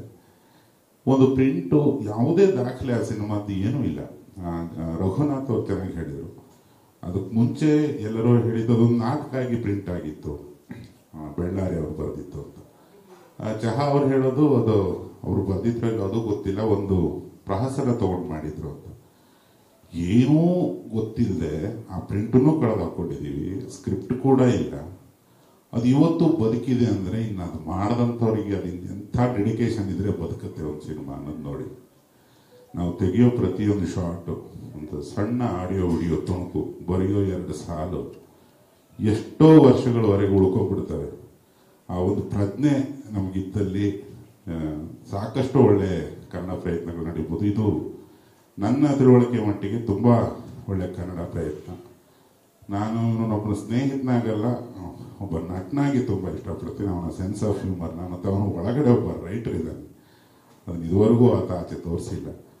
ನಾವು ವೈಯಕ್ತಿಕವಾಗಿ ನಿಮ್ಗೆ ತುಂಬ ಶುಭ ಕೋರ್ತೀನಿ ಒಬ್ಬ ಸ್ನೇಹಿತನಾಗಿ. ಹಾಗೆ ಶೇಷಾದ್ರಿ ಸರ್, ಮೊದಲಿಂದ ಪರಿಚಿತರು, ಗುರು ಸಮಾನರು. ಇದು ತುಂಬ ದೊಡ್ಡ ಸಾಹಸ ಸರ್. ಜಯಮ್ಮ ಚೆನ್ನಾಗಿ ಎದುರಿಸಿದಾಗ ನಿಮಗೆ. ಬಟ್ ಇಂಥದ್ದು ಏನೋ ಒಂದಕ್ಕೆ ಯಾರೋ ಕೈ ಹಾಕಿದಾಗ ಅದು ಇವತ್ತಿನ ಸಿನಿಮಾಗಳ ವಿಷಯಕ್ಕೆ ಬಂದ್ರಂತೂ ತುಂಬ ಧೈರ್ಯ ಕೊಡುತ್ತೆ. ನೀವೆಲ್ಲ ಇಂಥ ಸಾಹಸ ಕೈ ಹಾಕೋದು. ಕಾರಣ ಏನಂದರೆ, ನಾವು ಯಾವುದೇ ಸಿನಿಮಾ ಮಾಡಿದ್ರು ಜನ ಸಿನಿಮಾ ಮಂದಿರಕ್ಕೆ ಬರ್ತಾ ಇಲ್ಲ ಅಂತ ಹೇಳೋದೇ ಪ್ರಮೋಷನ್ ಮಾಡ್ಕೊಂಡ್ಬಿಟ್ಟಿದ್ದೀವಿ ಎಲ್ಲರೂ. ಈ ಥರದ ಪ್ರಯತ್ನಗಳು ಒಬ್ರು ಯಾರಾದರೂ ಕೈ ಹಾಕಿದರೆ ಸಾಕಷ್ಟು ಉದ್ಯಮಕ್ಕೆ ಒಳಿತಾಗ್ತದೆ. ಮತ್ತು ಇದು ತುಂಬ ದೊಡ್ಡ ರೀಚು. ಇದರ ಸ್ಪ್ಯಾನ್ ಇವತ್ತು ಒಂದು ಪುಟ್ಟ ಹಾಲಲ್ಲಿ ನಡೀತಿದೆ, ಮುಂದೆ ತುಂಬ ದೊಡ್ಡದಾಗುತ್ತೆ ಅನ್ನೋ ಒಂದು ಅತಿಶಯದ ನಂಬಿಕೆ ನನಗಿದೆ. ಮಾತಾಡೋದಕ್ಕೆ ಕರೆದಿದ್ದಕ್ಕೆ ಧನ್ಯವಾದ. Thank you so much. Thank you ಬಿಟ್ರೆ. ಪ್ರತಿ ಸಿನಿಮಾ ಮಾಡಿದಾಗ ಒಂದು ವ್ಯಾಪಾರ ನಷ್ಟ ಅಂತ ಇರುತ್ತೆ. ಈ ಸತಿ ಸುಲೋಚನದಲ್ಲಿ ವ್ಯಾಪಾರ ನಷ್ಟವನ್ನು ನಾವು ನೋಡ್ತಾ ಇಲ್ಲ. ಎಲ್ಲರನ್ನ ಜೊತೆಯಲ್ಲಿ ಇಟ್ಕೊಂಡು ಪ್ರತಿಯೊಬ್ಬ ಚಿತ್ರೋದ್ಯಮಿಗೆ, ಪ್ರತಿಯೊಬ್ಬ ತಂತ್ರಜ್ಞನಿಗೆ ನಾನು ಈ ಚಿತ್ರದ ಒಂದು ಭಾಗ ಆಗಬೇಕು ಅನ್ನೋ ಒಂದು ಭಾವನೆಯಲ್ಲಿ ಚಿತ್ರ ಮಾಡಬೇಕು ಅಂತ ಹೊರಟಿದ್ದೀವಿ ನಾವು. ಎಲ್ರಿಗೂ ಮಾತಾಡಿಸ್ತಾ ಹೋದ್ರೆ ತುಂಬ ಸಮಯ ಆಗುತ್ತೆ ಅಮ್ಮ, ಕ್ಷಮಿಸಿ, ತುಂಬ ಸಮಯ ಆಗಿದೆ. ಕೊನೆಯದಾಗಿ ಇದು ಹೇಗೆ ಸತಿ ಸುಲೋಚನ ಒಂದು ದಾಖಲೆಯನ್ನು ಬರೀತೋ, ಇನ್ನೊಂದ್ರ ಬಗ್ಗೆ ನಾನು ನಿಮ್ಮ ಗಮನವನ್ನು ಸೆಳೆಯಬೇಕು. ಪ್ರಾಯಶಃ ನನ್ನ ಪ್ರಕಾರ ಅದು ಕೂಡ ಒಂದು ದಾಖಲೆ. ಹೇಗೆ ಅಂದರೆ, ಸತಿ ಸುಲೋಚನದ ಸುಬ್ಬಯ್ಯ ನಾಯ್ಡು ಅವರು ಭಕ್ತ ಪ್ರಹ್ಲಾದ ಅಂತ ಒಂದು ಸಿನಿಮಾ ಮಾಡ್ತಾರೆ. ಭಕ್ತ ಪ್ರಹ್ಲಾದ ಸಿನಿಮಾದಲ್ಲಿ ತಮ್ಮ ಮಗನಾದ ಲೋಕೇಶ್ ಅವರನ್ನ ಬಾಲನಟನಾಗಿ ತಮ್ಮ ನಿರ್ದೇಶನದಲ್ಲಿ ಪರಿಚಯಿಸ್ತಾರೆ. ಇದು ಬಹಳ ಅಪರೂಪದ ವಿಷಯ. ಅದು ಹೇಗೆ ಮುಂದುವರಿಯಿತು ನೋಡಿ. ಇದು ನಂತರ ಲೋಕೇಶ್ ಅವರು ಪರಸಂಗದ ಗೆಂಡೆ ತಿಮ್ಮ ಅಂತ ಒಂದು ಸಿನಿಮಾ ಮಾಡ್ತಾರೆ. ಅದರಲ್ಲಿ ಭುಜಂಗಯ್ಯನ ದಶಾವತಾರ ಅಂತ ಒಂದು ಸಿನಿಮಾ ಮಾಡ್ತಾರೆ. ಅದರಲ್ಲಿ ನಮ್ಮ ಸೃಜನ್ ಅವ್ರನ್ನ ಬಾಲನಟನಾಗಿ ತಮ್ಮ ನಿರ್ದೇಶನದಲ್ಲಿ ಪರಿಚಯಿಸ್ತಾರೆ. 2ನೇ ದಾಖಲೆ. ಮೂರನೇದು, ಕೇವಲ 1-2 ವರ್ಷಗಳ ಹಿಂದೆ ಸೃಜನ್ ಲೋಕೇಶ್ ಒಂದು ಸಿನಿಮಾ ಮಾಡ್ತಾರೆ, GST ಅಂತ, ಇನ್ನೂ ಬಿಡುಗಡೆ ಆಗಿಲ್ಲ. ಅದರಲ್ಲಿ ತಮ್ಮ ಪುತ್ರನನ್ನ ನಟನಾಗಿ ತಮ್ಮ ನಿರ್ದೇಶನದಲ್ಲಿ ಪರಿಚಯ ಮಾಡ್ತಾರೆ. ಅವ್ರ ಮಗ ಕೂಡ ಇಲ್ಲೇ ಇದ್ದಾರೆ, ಸುಕೃತ್ ಬರಬೇಕು. ಅವರು ಬಾಲನಟ, ಆತ ಕೂಡ ಈ ಸಿನಿಮಾದಲ್ಲಿ ಇರ್ತಾರೆ. ತುಂಬಾ ಜನ ಇಲ್ಲಿರೋ ತುಂಬಾ ಜನನ ಬಳಸ್ಕೋತಾ ಇದ್ದಾರೆ ಚಿತ್ರದಲ್ಲಿ. ಸುಕೃತ್ ಕೂಡ ಇರ್ತಾನೆ. ಇದು ಕೂಡ ನನ್ನ ಪ್ರಕಾರ ಕನ್ನಡದ ಅಷ್ಟೇ ಅಲ್ಲ, ಭಾರತೀಯ ಚಿತ್ರರಂಗದ ಮಟ್ಟಿಗೆ ಒಂದು ದಾಖಲೆ ಅಂತ ನಾನು ಭಾವಿಸ್ತೀನಿ. ಅದು ಬದಲಾವಣೆಗಳಿದ್ರೆ ನೀವು ಯಾರಾದ್ರೂ ಇಲ್ಲಿ ಹೇಳಿದ್ರೆ ತಿದ್ದುಕೋತೀವಿ ನಾವು. ನಮ್ಮ ಪ್ರಕಾರ ನಮ್ಮ ದಾಖಲೆಯಲ್ಲಿ ಇದು ದಾಖಲೆ ಅಂತ ಅನ್ಸುತ್ತೆ. ಹಾಗಾಗಿ ಇಂಥ ದಾಖಲೆಗಳ ಮೇಲೆ ದಾಖಲೆಗಳನ್ನ ಬರಿತಾ ಇರುವಂತ ಸುಬ್ಬಯ್ಯ ನಾಯ್ಡು ಕುಟುಂಬದ ಎಲ್ಲ ಸದಸ್ಯರು ಇಲ್ಲಿದ್ದಾರೆ. ಗಿರ್ಜಮ್ಮ ಇದ್ದಾರೆ. ನಾನೆಲ್ಲ ಮಾತಾಡ್ಬಿಟ್ಟಿದ್ದೀನಿ, ನಾನೇನು ಮಾತಾಡಲ್ಲ, ಜೊತೆಲಿ ನಿಂತಿರ್ತೀನಿ ಅಂತ ಹೇಳಿದ್ದಾರೆ. ಹಾಗೆ ನಿಮ್ಮೆಲ್ಲರ ಹಾರೈಕೆ, ಬೆಂಬಲ ನಮ್ಗಿರ್ಲಿ. ಅದೇ ನಮ್ಮ ಶ್ರೀರಕ್ಷೆ ಅಂತ ಹೇಳ್ತಾ ಕೊನೆಯದಾಗಿ ಸುಜನ್ ಮಾತಾಡ್ತಾರೆ. ನಂತರ ನಿಮ್ಮದೇನಾದರೂ ಪ್ರಶ್ನೋತ್ತರಗಳಿದ್ರೆ ಅದಕ್ಕೆ ನಾವಿಬ್ಬರು ಉತ್ತರ ಕೊಡ್ತೀವಿ. ಸುಜನ್ ಮತ್ತೊಮ್ಮೆ ನಮಸ್ಕಾರ. ವಿಶೇಷದಲ್ಲಿ ವಿಶೇಷವಾದಂತಹ ಒಂದು ಪ್ರಯತ್ನಕ್ಕೆ ನಾವು ಕೈ ಹಾಕಿರೋ ಉದ್ದೇಶ ಒಂದು, ಅದನ್ನು ನಾನು ಹೇಳಿದ್ದೀನಿ. ಯಾಕಂದರೆ ಸತೀಶ್ ಸುಲೋಚನ ಲೆಗಸಿ ಯಾವುದೇ ಕಾರಣಕ್ಕೂ ಅದು ಕೇವಲ ಒಂದು ಚಿತ್ರದಲ್ಲಿ, ಇವಾಗ ಹೇಳಿದಾಗೆ ಸತೀಶ್ ಸುಲೋಚನದ ವಿಚಾರವಾಗಿ ಬಂದರೆ ಇದೊಂದು ಫೋಟೋ ಬಿಟ್ಟು ಕೆಲವೊಂದು ವಿಚಾರಗಳು ಆ್ಯಕ್ಚುಲಿ ಮಧುವರು ಅವ್ರ ಮನೆಯಲ್ಲಿ ಒಂದಷ್ಟು ಫೋಟೋಗಳಿದೆ ಅಂತ ಹೇಳಿದ್ರು. ಇಷ್ಟನ್ನ ಹೊರತುಪಡಿಸಿ ಬೇರೆ ಯಾವ ದಾಖಲೆಗಳು ಇಲ್ಲ. ಸೊ ತಾತ ಮಾಡಿದ ಸಿನಿಮಾನ ತಂದೆಯ ಹೆಸರ ಪ್ರೊಡಕ್ಷನಲ್ಲಿ ಮೊಮ್ಮಗ ಮಾಡ್ತಿರೋದು ನನ್ನ ಪಾಲಿಗೆ ಒಂದು ದೊಡ್ಡ ಒಂದು ಪುಣ್ಯ ಅಂತ ನಾನು ಹೇಳ್ಬೋದು. ಯಾಕಂದ್ರೆ ಸುಬ್ಬಯ್ಯ ನಾಯ್ಡು ಅವ್ರ ಸಿನಿಮಾನ ಲೋಕೇಶ್ ಪ್ರೊಡಕ್ಷನ್ಸ್ ಅಲ್ಲಿ ಸುಜನ್ ಲೋಕೇಶ್ ಮಾಡ್ತಾ ಇದ್ದಾರೆ ಅಂದ್ರೆ ಆ ಒಂದು ಫ್ಯಾಮಿಲಿ ಲೆಗಸಿಯನ್ನ ನಾನು ಒಂದು ಪ್ರಯತ್ನದ ರೂಪದಲ್ಲಿ ನಿಮ್ಮ ಮುಂದೆ ತರೋದು ನನಗೆ ಬಹಳ ದೊಡ್ಡ ಒಂದು ಆಸೆ ಕೂಡ ಆಗಿದೆ. ಈಗ ಇನ್ನೊಂದು ಕೆಲವೊಂದು ವಿಚಾರಗಳಲ್ಲಿ ನಾನು ತಾತನ ಬಗ್ಗೆ ಹೇಳಬೇಕು ಅಂದ್ರೆ ಅವರ ಸಮಯ ಪ್ರಜ್ಞೆಯನ್ನ, ಆಮೇಲೆ ಪಂಕ್ಚುಯಾಲಿಟಿನ ತುಂಬಾ ತುಂಬಾ ತುಂಬಾ ಹಾಡಿ ಹೊಗಳಿದವರಿದ್ದಾರೆ. ನಾನು ಒಂದು ಕತೆ ಕೇಳ್ತಾ ಇದ್ದೆ, ಅಂದ್ರೆ ನನಗೆ ಹೇಳಿರೋಂಥ ಕತೆ, ನನ್ನ ತಾತನ ನೋಡಿಲ್ಲ ನಾನು. ಸೊ ಕೇಳಿರೋದು ಹೆಂಗೆ ಅಂದ್ರೆ ಅವ್ರ ಟೈಮಿನ ವಿಚಾರವಾಗಿ ಎಷ್ಟು ಪಂಕ್ಚುವಲ್ ಅಂದ್ರೆ, ಈ ಶಾಂತಲಾ ಸಿಲ್ಕ್ ಹೌಸ್ ಹತ್ರ ಒಂದಷ್ಟು ಜನ ಹುಡುಗರು ಕೂತಿರೋರು ಅಂತ, ಅವಾಗೆಲ್ಲ ವೈಂಡಿಂಗ್ ವಾಚ್, ಅವರೆಲ್ಲ ಕೂತ್ಕೊಂಡು ಕಾಯೋರು. ಏನಂದ್ರೆ ಟೈಮ್ ಎಷ್ಟು ಅಂದ್ರೆ ಅಲ್ಲಿ ನೋಡಿ ಸುಬ್ಬಯ್ಯ ನಾಯ್ಡುಗಳು ಬರ್ತಾ ಇದ್ದಾರೆ, ತಗೋ 4 o'clock 4 ಗಂಟೆ ಅಂತ. ಅಂದ್ರೆ ಸುಬ್ಬಯ್ಯ ನಾಯ್ಡುಗಳು ಆ ಟೈಮ್ಗೆ ಕರೆಕ್ಟ್ ಆಗಿ on the nick of time ಅಂತ ಅಷ್ಟು ಪಂಕ್ಚುವಲ್ ಇದ್ರು ಅನ್ನೋದು. ಸೊ ಅಷ್ಟು ಪಂಕ್ಚುಯಾಲಿಟಿ ಇದ್ದು. ಆದ್ರೆ ಅವರು ತಮ್ಮ ಇಡೀ ಜೀವನದಲ್ಲಿ ಅವ್ರು ಏನೇನು ಸಂಪಾದನೆ ಮಾಡಿದ್ರು, ಏನೇನು ಗಳಿಸಿದ್ರು, ಅದನ್ನೆಲ್ಲ ಬರೀ ನಾಟಕಕ್ಕೆ ಮತ್ತೆ ಸಿನಿಮಾಗೆ ಹಾಕಿದ್ರು. ಅಂಡ್ ಕೊನೆಗೆ ಹೋಗ್ಬೇಕಾದ್ರೂ ಅವರು ಅಷ್ಟೇ, ಅವರು ಶ್ರೀಮಂತಿಕೆಯಲ್ಲಿ ಹೋಗ್ಲಿಲ್ಲ. ಅವರು ಕಲೆಯ ಒಂದು ಶ್ರೀಮಂತಿಕೆಯಲ್ಲಿ ಹೋದ್ರೆ ಹೊರತಾಗಿ ಒಂದು ಆರ್ಥಿಕವಾಗಿ ಅವರು ಹಾಕಿದಂತ ಎಲ್ಲಾ ದುಡ್ಡುಗಳನ್ನ ಏನೇನು ಗಳಿಸಿದ್ರು ಅದನ್ನೆಲ್ಲ ಸಿನಿಮಾಗೆ ಮತ್ತೆ ಒಂದೊಂದು ನಾಟಕಕ್ಕೆ ಅಂತಾನೆ ಹಾಕಿದ್ರು. ಸೊ ಇವಾಗ ಸತೀಶ್ ಸುಲೋಚನ ವಿಚಾರವಾಗಿ ನಾವು ಮಾಡ್ತಿರುವಂತಹ ಸಿನಿಮಾ ಇದು ಒಂದು ದೊಡ್ಡ ಒಂದು ಪ್ರಯತ್ನ. ಸರ್ ಹೇಳಿದಾಗೆ ಈ ಒಂದು ಪ್ಯಾರಾಮೀಟರ್ ಆಕ್ಚುಲಿ ಏನಂದ್ರೆ ಆಕ್ಟರ್, ಡೈರೆಕ್ಟರ್, ಪ್ರೊಡ್ಯೂಸರು ಮಗನನ್ನ ಇಂಟ್ರೊಡ್ಯೂಸ್ ಮಾಡೋದು, ಅದು ಸುಬ್ಬಯ್ಯ ನಾಯ್ಡು ಮಾಡಿದ್ರು, ಲೋಕೇಶ್ ಅವ್ರನ್ನ. ಮತ್ತೆ ಅಪ್ಪ ಆಕ್ಟರ್, ಡೈರೆಕ್ಟರ್, ಪ್ರೊಡ್ಯೂಸರ್ ಆಗಿ ನನ್ನನ್ನ ಭುಜಂಗನ ದಶಾವತಾರದಲ್ಲಿ ಇಂಟ್ರೊಡ್ಯೂಸ್ ಮಾಡಿದ್ವಿ. ಇವಾಗ ನಾನು GST 1 ವರ್ಷ ಆಯ್ತು ಸರ್, 2 ವರ್ಷ ಆಗಿದೆ, 1 ವರ್ಷ ಆಗಿದೆ. ಅದರಲ್ಲಿ ಆಕ್ಟರ್, ಡೈರೆಕ್ಟರ್, ಪ್ರೊಡ್ಯೂಸರ್ ಆಗಿ ಸುಕೃತನ ಇಂಟ್ರೊಡ್ಯೂಸ್ ಮಾಡಿ. ಸೊ ಇವಾಗ 3 ತಲೆಮಾರಿದ್ದು 4 ತಲೆಮಾರಾಗಿದೆ. ಇದು ಸುಮ್ಮನೆ ಸೂಪರ್ಫಿಷಿಯಲ್ ಆಗಿ ಯೋಚನೆ ಮಾಡಬೇಕು ಅಂತಂದ್ರೆ ಇದು ಸಾಧ್ಯ ಆಗೋದಾದ್ರೆ ಇದು ಇಂಡಿಯನ್ ಸಿನಿಮಾಲೇ ಆಗ್ಬೇಕು. ಈ ತರ ಒಂದು ಫ್ಯಾಮಿಲಿ ಲೆಗಸಿ ಇಂಟ್ರೊಡಕ್ಷನ್ ಇದು ಆಗೋದಾದ್ರೆ ಇಂಡಿಯನ್ ಸಿನಿಮಾಲ್ ಆಗ್ಬೇಕು ಅನ್ನೋದು ನನ್ನ ತಲೆಯಲ್ಲಿ ಇದ್ದಿದ್ದು. ಯಾಕಂದ್ರೆ ಅಮೆರಿಕಾದಲ್ಲಿ ಆ ಒಂದು ಪರಂಪರೆ ಇಲ್ಲ. ಅಂದ್ರೆ ಜನರೇಷನ್ಸ್ ಟುಗೆದರ್ ಒಂದೇ ಇದ್ರಲ್ಲಿ ಮಾಡಿರೋದು ತುಂಬಾ ಕಮ್ಮಿ ಇದೆ. ಆಮೇಲೆ ನಮ್ಮಲ್ಲಿ ಬಂದ್ರೆ ಪೃಥ್ವಿರಾಜ್ ಕಪೂರ್ ಫ್ಯಾಮಿಲಿಲಿ ಆಗುವಂತ ಸಾಧ್ಯತೆ ಇರಬಹುದು, because they have a legacy. But ಈ ಪ್ಯಾರಾಮೀಟರ್ ಅಲ್ಲಿ actor, director, producer introducing the son ಇದಾಗಿದೆಯಾ ಗೊತ್ತಿಲ್ಲ. ಅದನ್ನು ಹೊರತುಪಡಿಸಿದ್ರೆ ಖಂಡಿತವಾಗ್ಲೂ ಸೌತ್ ಇಂಡಿಯನ್ ಸಿನಿಮಾ ಆಗಲೇಬೇಕು, ಇಲ್ಲಾಂದ್ರೆ ಬೇರೆ ಎಲ್ಲೂ ಆಗೋದಕ್ಕೆ ಸಾಧ್ಯ ಇಲ್ಲ. ಸೊ ಈ ನಿಟ್ಟಿನಲ್ಲಿ ಕೂತ್ಕೊಂಡು ಚರ್ಚೆ ಮಾಡ್ತಿರ್ಬೇಕಾದ್ರೆ ಒಂದೊಂದೇ ಪ್ಯಾರಾಮೀಟರ್ಸ್ ತೆಗಿತಾ ಇದ್ದಾಗ ನಮಗೆ ಈ 4 ಜನರೇಷನ್ಸ್ ಅವರ ಫ್ಯಾಮಿಲಿಯಲ್ಲಿ ಆ ಒಂದು ಸಿಚುವೇಶನ್ ಸಿಕ್ಕಿದ್ದು, ಇದೆಲ್ಲ ಮಾಡ್ಕೊಂಡ್ ಬಂದಿದ್ದು ಒಂಥರ ಇಟ್ ವಾಸ್ ಸಮಥಿಂಗ್ ಮ್ಯಾಜಿಕಲ್ ಅಂತಾನೆ ಹೇಳ್ಬೋದು. ಸೊ ಆ ನಿಟ್ಟಿನಲ್ಲಿ ಸತೀಶ್ ಸುಲೋಚನ ಈ ಕಾರ್ಯಕ್ರಮ, ಈ ಒಂದು ಸಿನಿಮಾ ಏನಿದೆ ಇದು ಯಾವುದೇ ಕಾರಣಕ್ಕೂ ಕಮರ್ಷಿಯಲೈಸ್ ಆಗಿ ಯೋಚನೆ ಮಾಡಿಕೊಂಡು ಇಷ್ಟು ಕೋಟಿ ಇನ್ವೆಸ್ಟ್ ಮಾಡ್ತೀವಿ, ಇಷ್ಟು ಕೋಟಿ ಬಂದ್ಬಿಡುತ್ತೆ ಅಂತ ಮಾಡಿದ್ರೆ ನಮ್ಮಂತ ದಡ್ಡರು ಇನ್ನೊಬ್ರಿಲ್ಲ. ಇದು ಮಾಡ್ತಾ ಇರೋದು to maintain the supreme legacy of Kannada industry. And ಅದಕ್ಕೆ ಹಾಕೊಟ್ಟಿರುವಂತಹ ಈ ಒಂದು ಅದ್ಭುತವಾದಂತಹ ಈ ಇಡೀ ತಂಡದವರಿಗೆ ನಾವು ಸಲ್ಲಿಸ್ತಾ ಇರುವಂತಹ ಒಂದು ಗೌರವ ಅಂದ್ರೆ ತಪ್ಪಾಗ್ಲಾರ್ದು, ಖಂಡಿತವಾಗ್ಲೂ. ದಿಸ್ ಇಸ್ ಒಂದು ನನಗೆ ನಮ್ಮಪ್ಪ ಹೇಳ್ತಾ ಇದ್ರು, ಏನಂದ್ರೆ ಅವ್ರು ಯಾರೋ ಒಬ್ರು ಇಂಟರ್ವ್ಯೂ ಮಾಡ್ಬೇಕಾದ್ರೆ ಹೇಳಿದ್ರು, ಲೋಕೇಶ್ ನಿಮ್ಮ ಜೀವನದಲ್ಲಿ ಸಾಧನೆ ಅಂತ ಅಂದ್ರೆ ಏನ್ ಮಾಡಿದಿರಾ ಅಂತ. ಅದು ನನ್ನ ಕಿವಿಲಿ ತುಂಬಾ ತುಂಬಾ ಸ್ಟ್ರಾಂಗ್ ಆಗಿ ಕೂತ್ಬಿಟ್ಟಿತ್ತು. ಏನಂದ್ರೆ ನಾನು ತೀರ್ಕೊಂಡಾಗ ನನ್ನ ಹೆಸರಲ್ಲಿ ಒಂದು ಸಪ್ತಾಹ ಮಾಡಬಹುದು, ಅಷ್ಟಾದ್ರೂ ಒಳ್ಳೆ ಸಿನಿಮಾ ಮಾಡಿದೀನಿ ಅಂತ. ಸೊ ನಾನು ಅವ್ರು ತೀರ್ಕೊಂಡ ಮೇಲೆ ನಾನು ಲೋಕೇಶ್ ಸಪ್ತಾಹ ಅಂದ್ಬಿಟ್ಟು 7 ಸಿನಿಮಾಗಳನ್ನ ಹಾಕಿದ್ದೆ. ನನ್ನ ಜೀವನದಲ್ಲಿ ಇವತ್ತು ನಿಮ್ಮ ಸಮ್ಮುಖದಲ್ಲಿ ನೀವೇನಾದ್ರೂ ನನಗೆ ನಿನ್ನ ಜೀವನದ ಉದ್ದೇಶ ಏನು, ವಾಟ್ ಹ್ಯಾವ್ ಯು ಅಚೀವ್ಡ್ ಅಂತಂದ್ರೆ ಈ ಸಿನಿಮಾ ಮಾಡಿದಾಗ ನಾನು ನನ್ನ ಜೀವನದಲ್ಲಿ ಒಂದು ಸಾರ್ಥಕತೆ ಕಂಡುಕೋತೀನಿ ಅನ್ನೋದ್ರಲ್ಲಿ ಡೌಟ್ ಇಲ್ಲ. ಸೊ ಹಾಗಾಗಿ ಇವಾಗ ನನ್ನ ಜೀವನದಲ್ಲಿ ನನ್ನ ಯಾವ ಒಂದು ವಿಷನ್ನು ನನಗೇನು ಕಾಣಿಸ್ತಾ ಇಲ್ಲ. ನನಗೆ ಕಾಣಿಸ್ತಾ ಇರೋದು ಸತೀಶ್ ಸುಲೋಚನ ಮೇಕಿಂಗ್ ಅನ್ನ ಯಾವ ರೀತಿ ನಿಮ್ಮ ಮುಂದೆ ತಂದಿಡ್ತೀವಿ, ನಿಮ್ಮ ಮಾತಿನಲ್ಲಿ ಶಬಾಷ್ ಅಂತ ಅನ್ನಿಸ್ಕೊಂಡ್ರೆ ನನ್ನ ಜೀವನ ಸಾರ್ಥಕ. ಸೊ ಹಾಗಾಗಿ ಇವತ್ತು ಶುರು ಮಾಡಿದೀವಿ.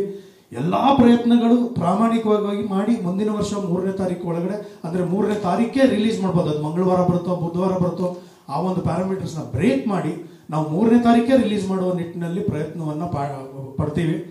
ಅಂಡ್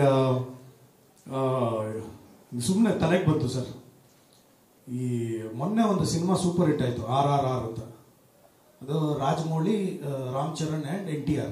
ಸೊ RRR ಅಂತ ಇಟ್ರು. ನಾವು ಕನ್ನಡದಲ್ಲಿ ಯಾಕೆ SSS ಅಂತ ಮಾಡಬಾರ್ದು? ಶೇಷಾದ್ರಿ, ಸುಜನ್ನು, ಸತಿ, ಸುಲೋಚನ. ಸೊ ಹಾಗಾಗಿ ನಮ್ಮ ವರ್ಕಿಂಗ್ ಟೈಟಲ್ SSS ಅಂತ ಇರಲಿ, ಎಲ್ಲದಕ್ಕೂ ಎಸ್ ಅಂತ ನಾವು ಪರಿಗಣಿಸ್ಕೊಂಡು ಮುಂದೋಗೋಣ.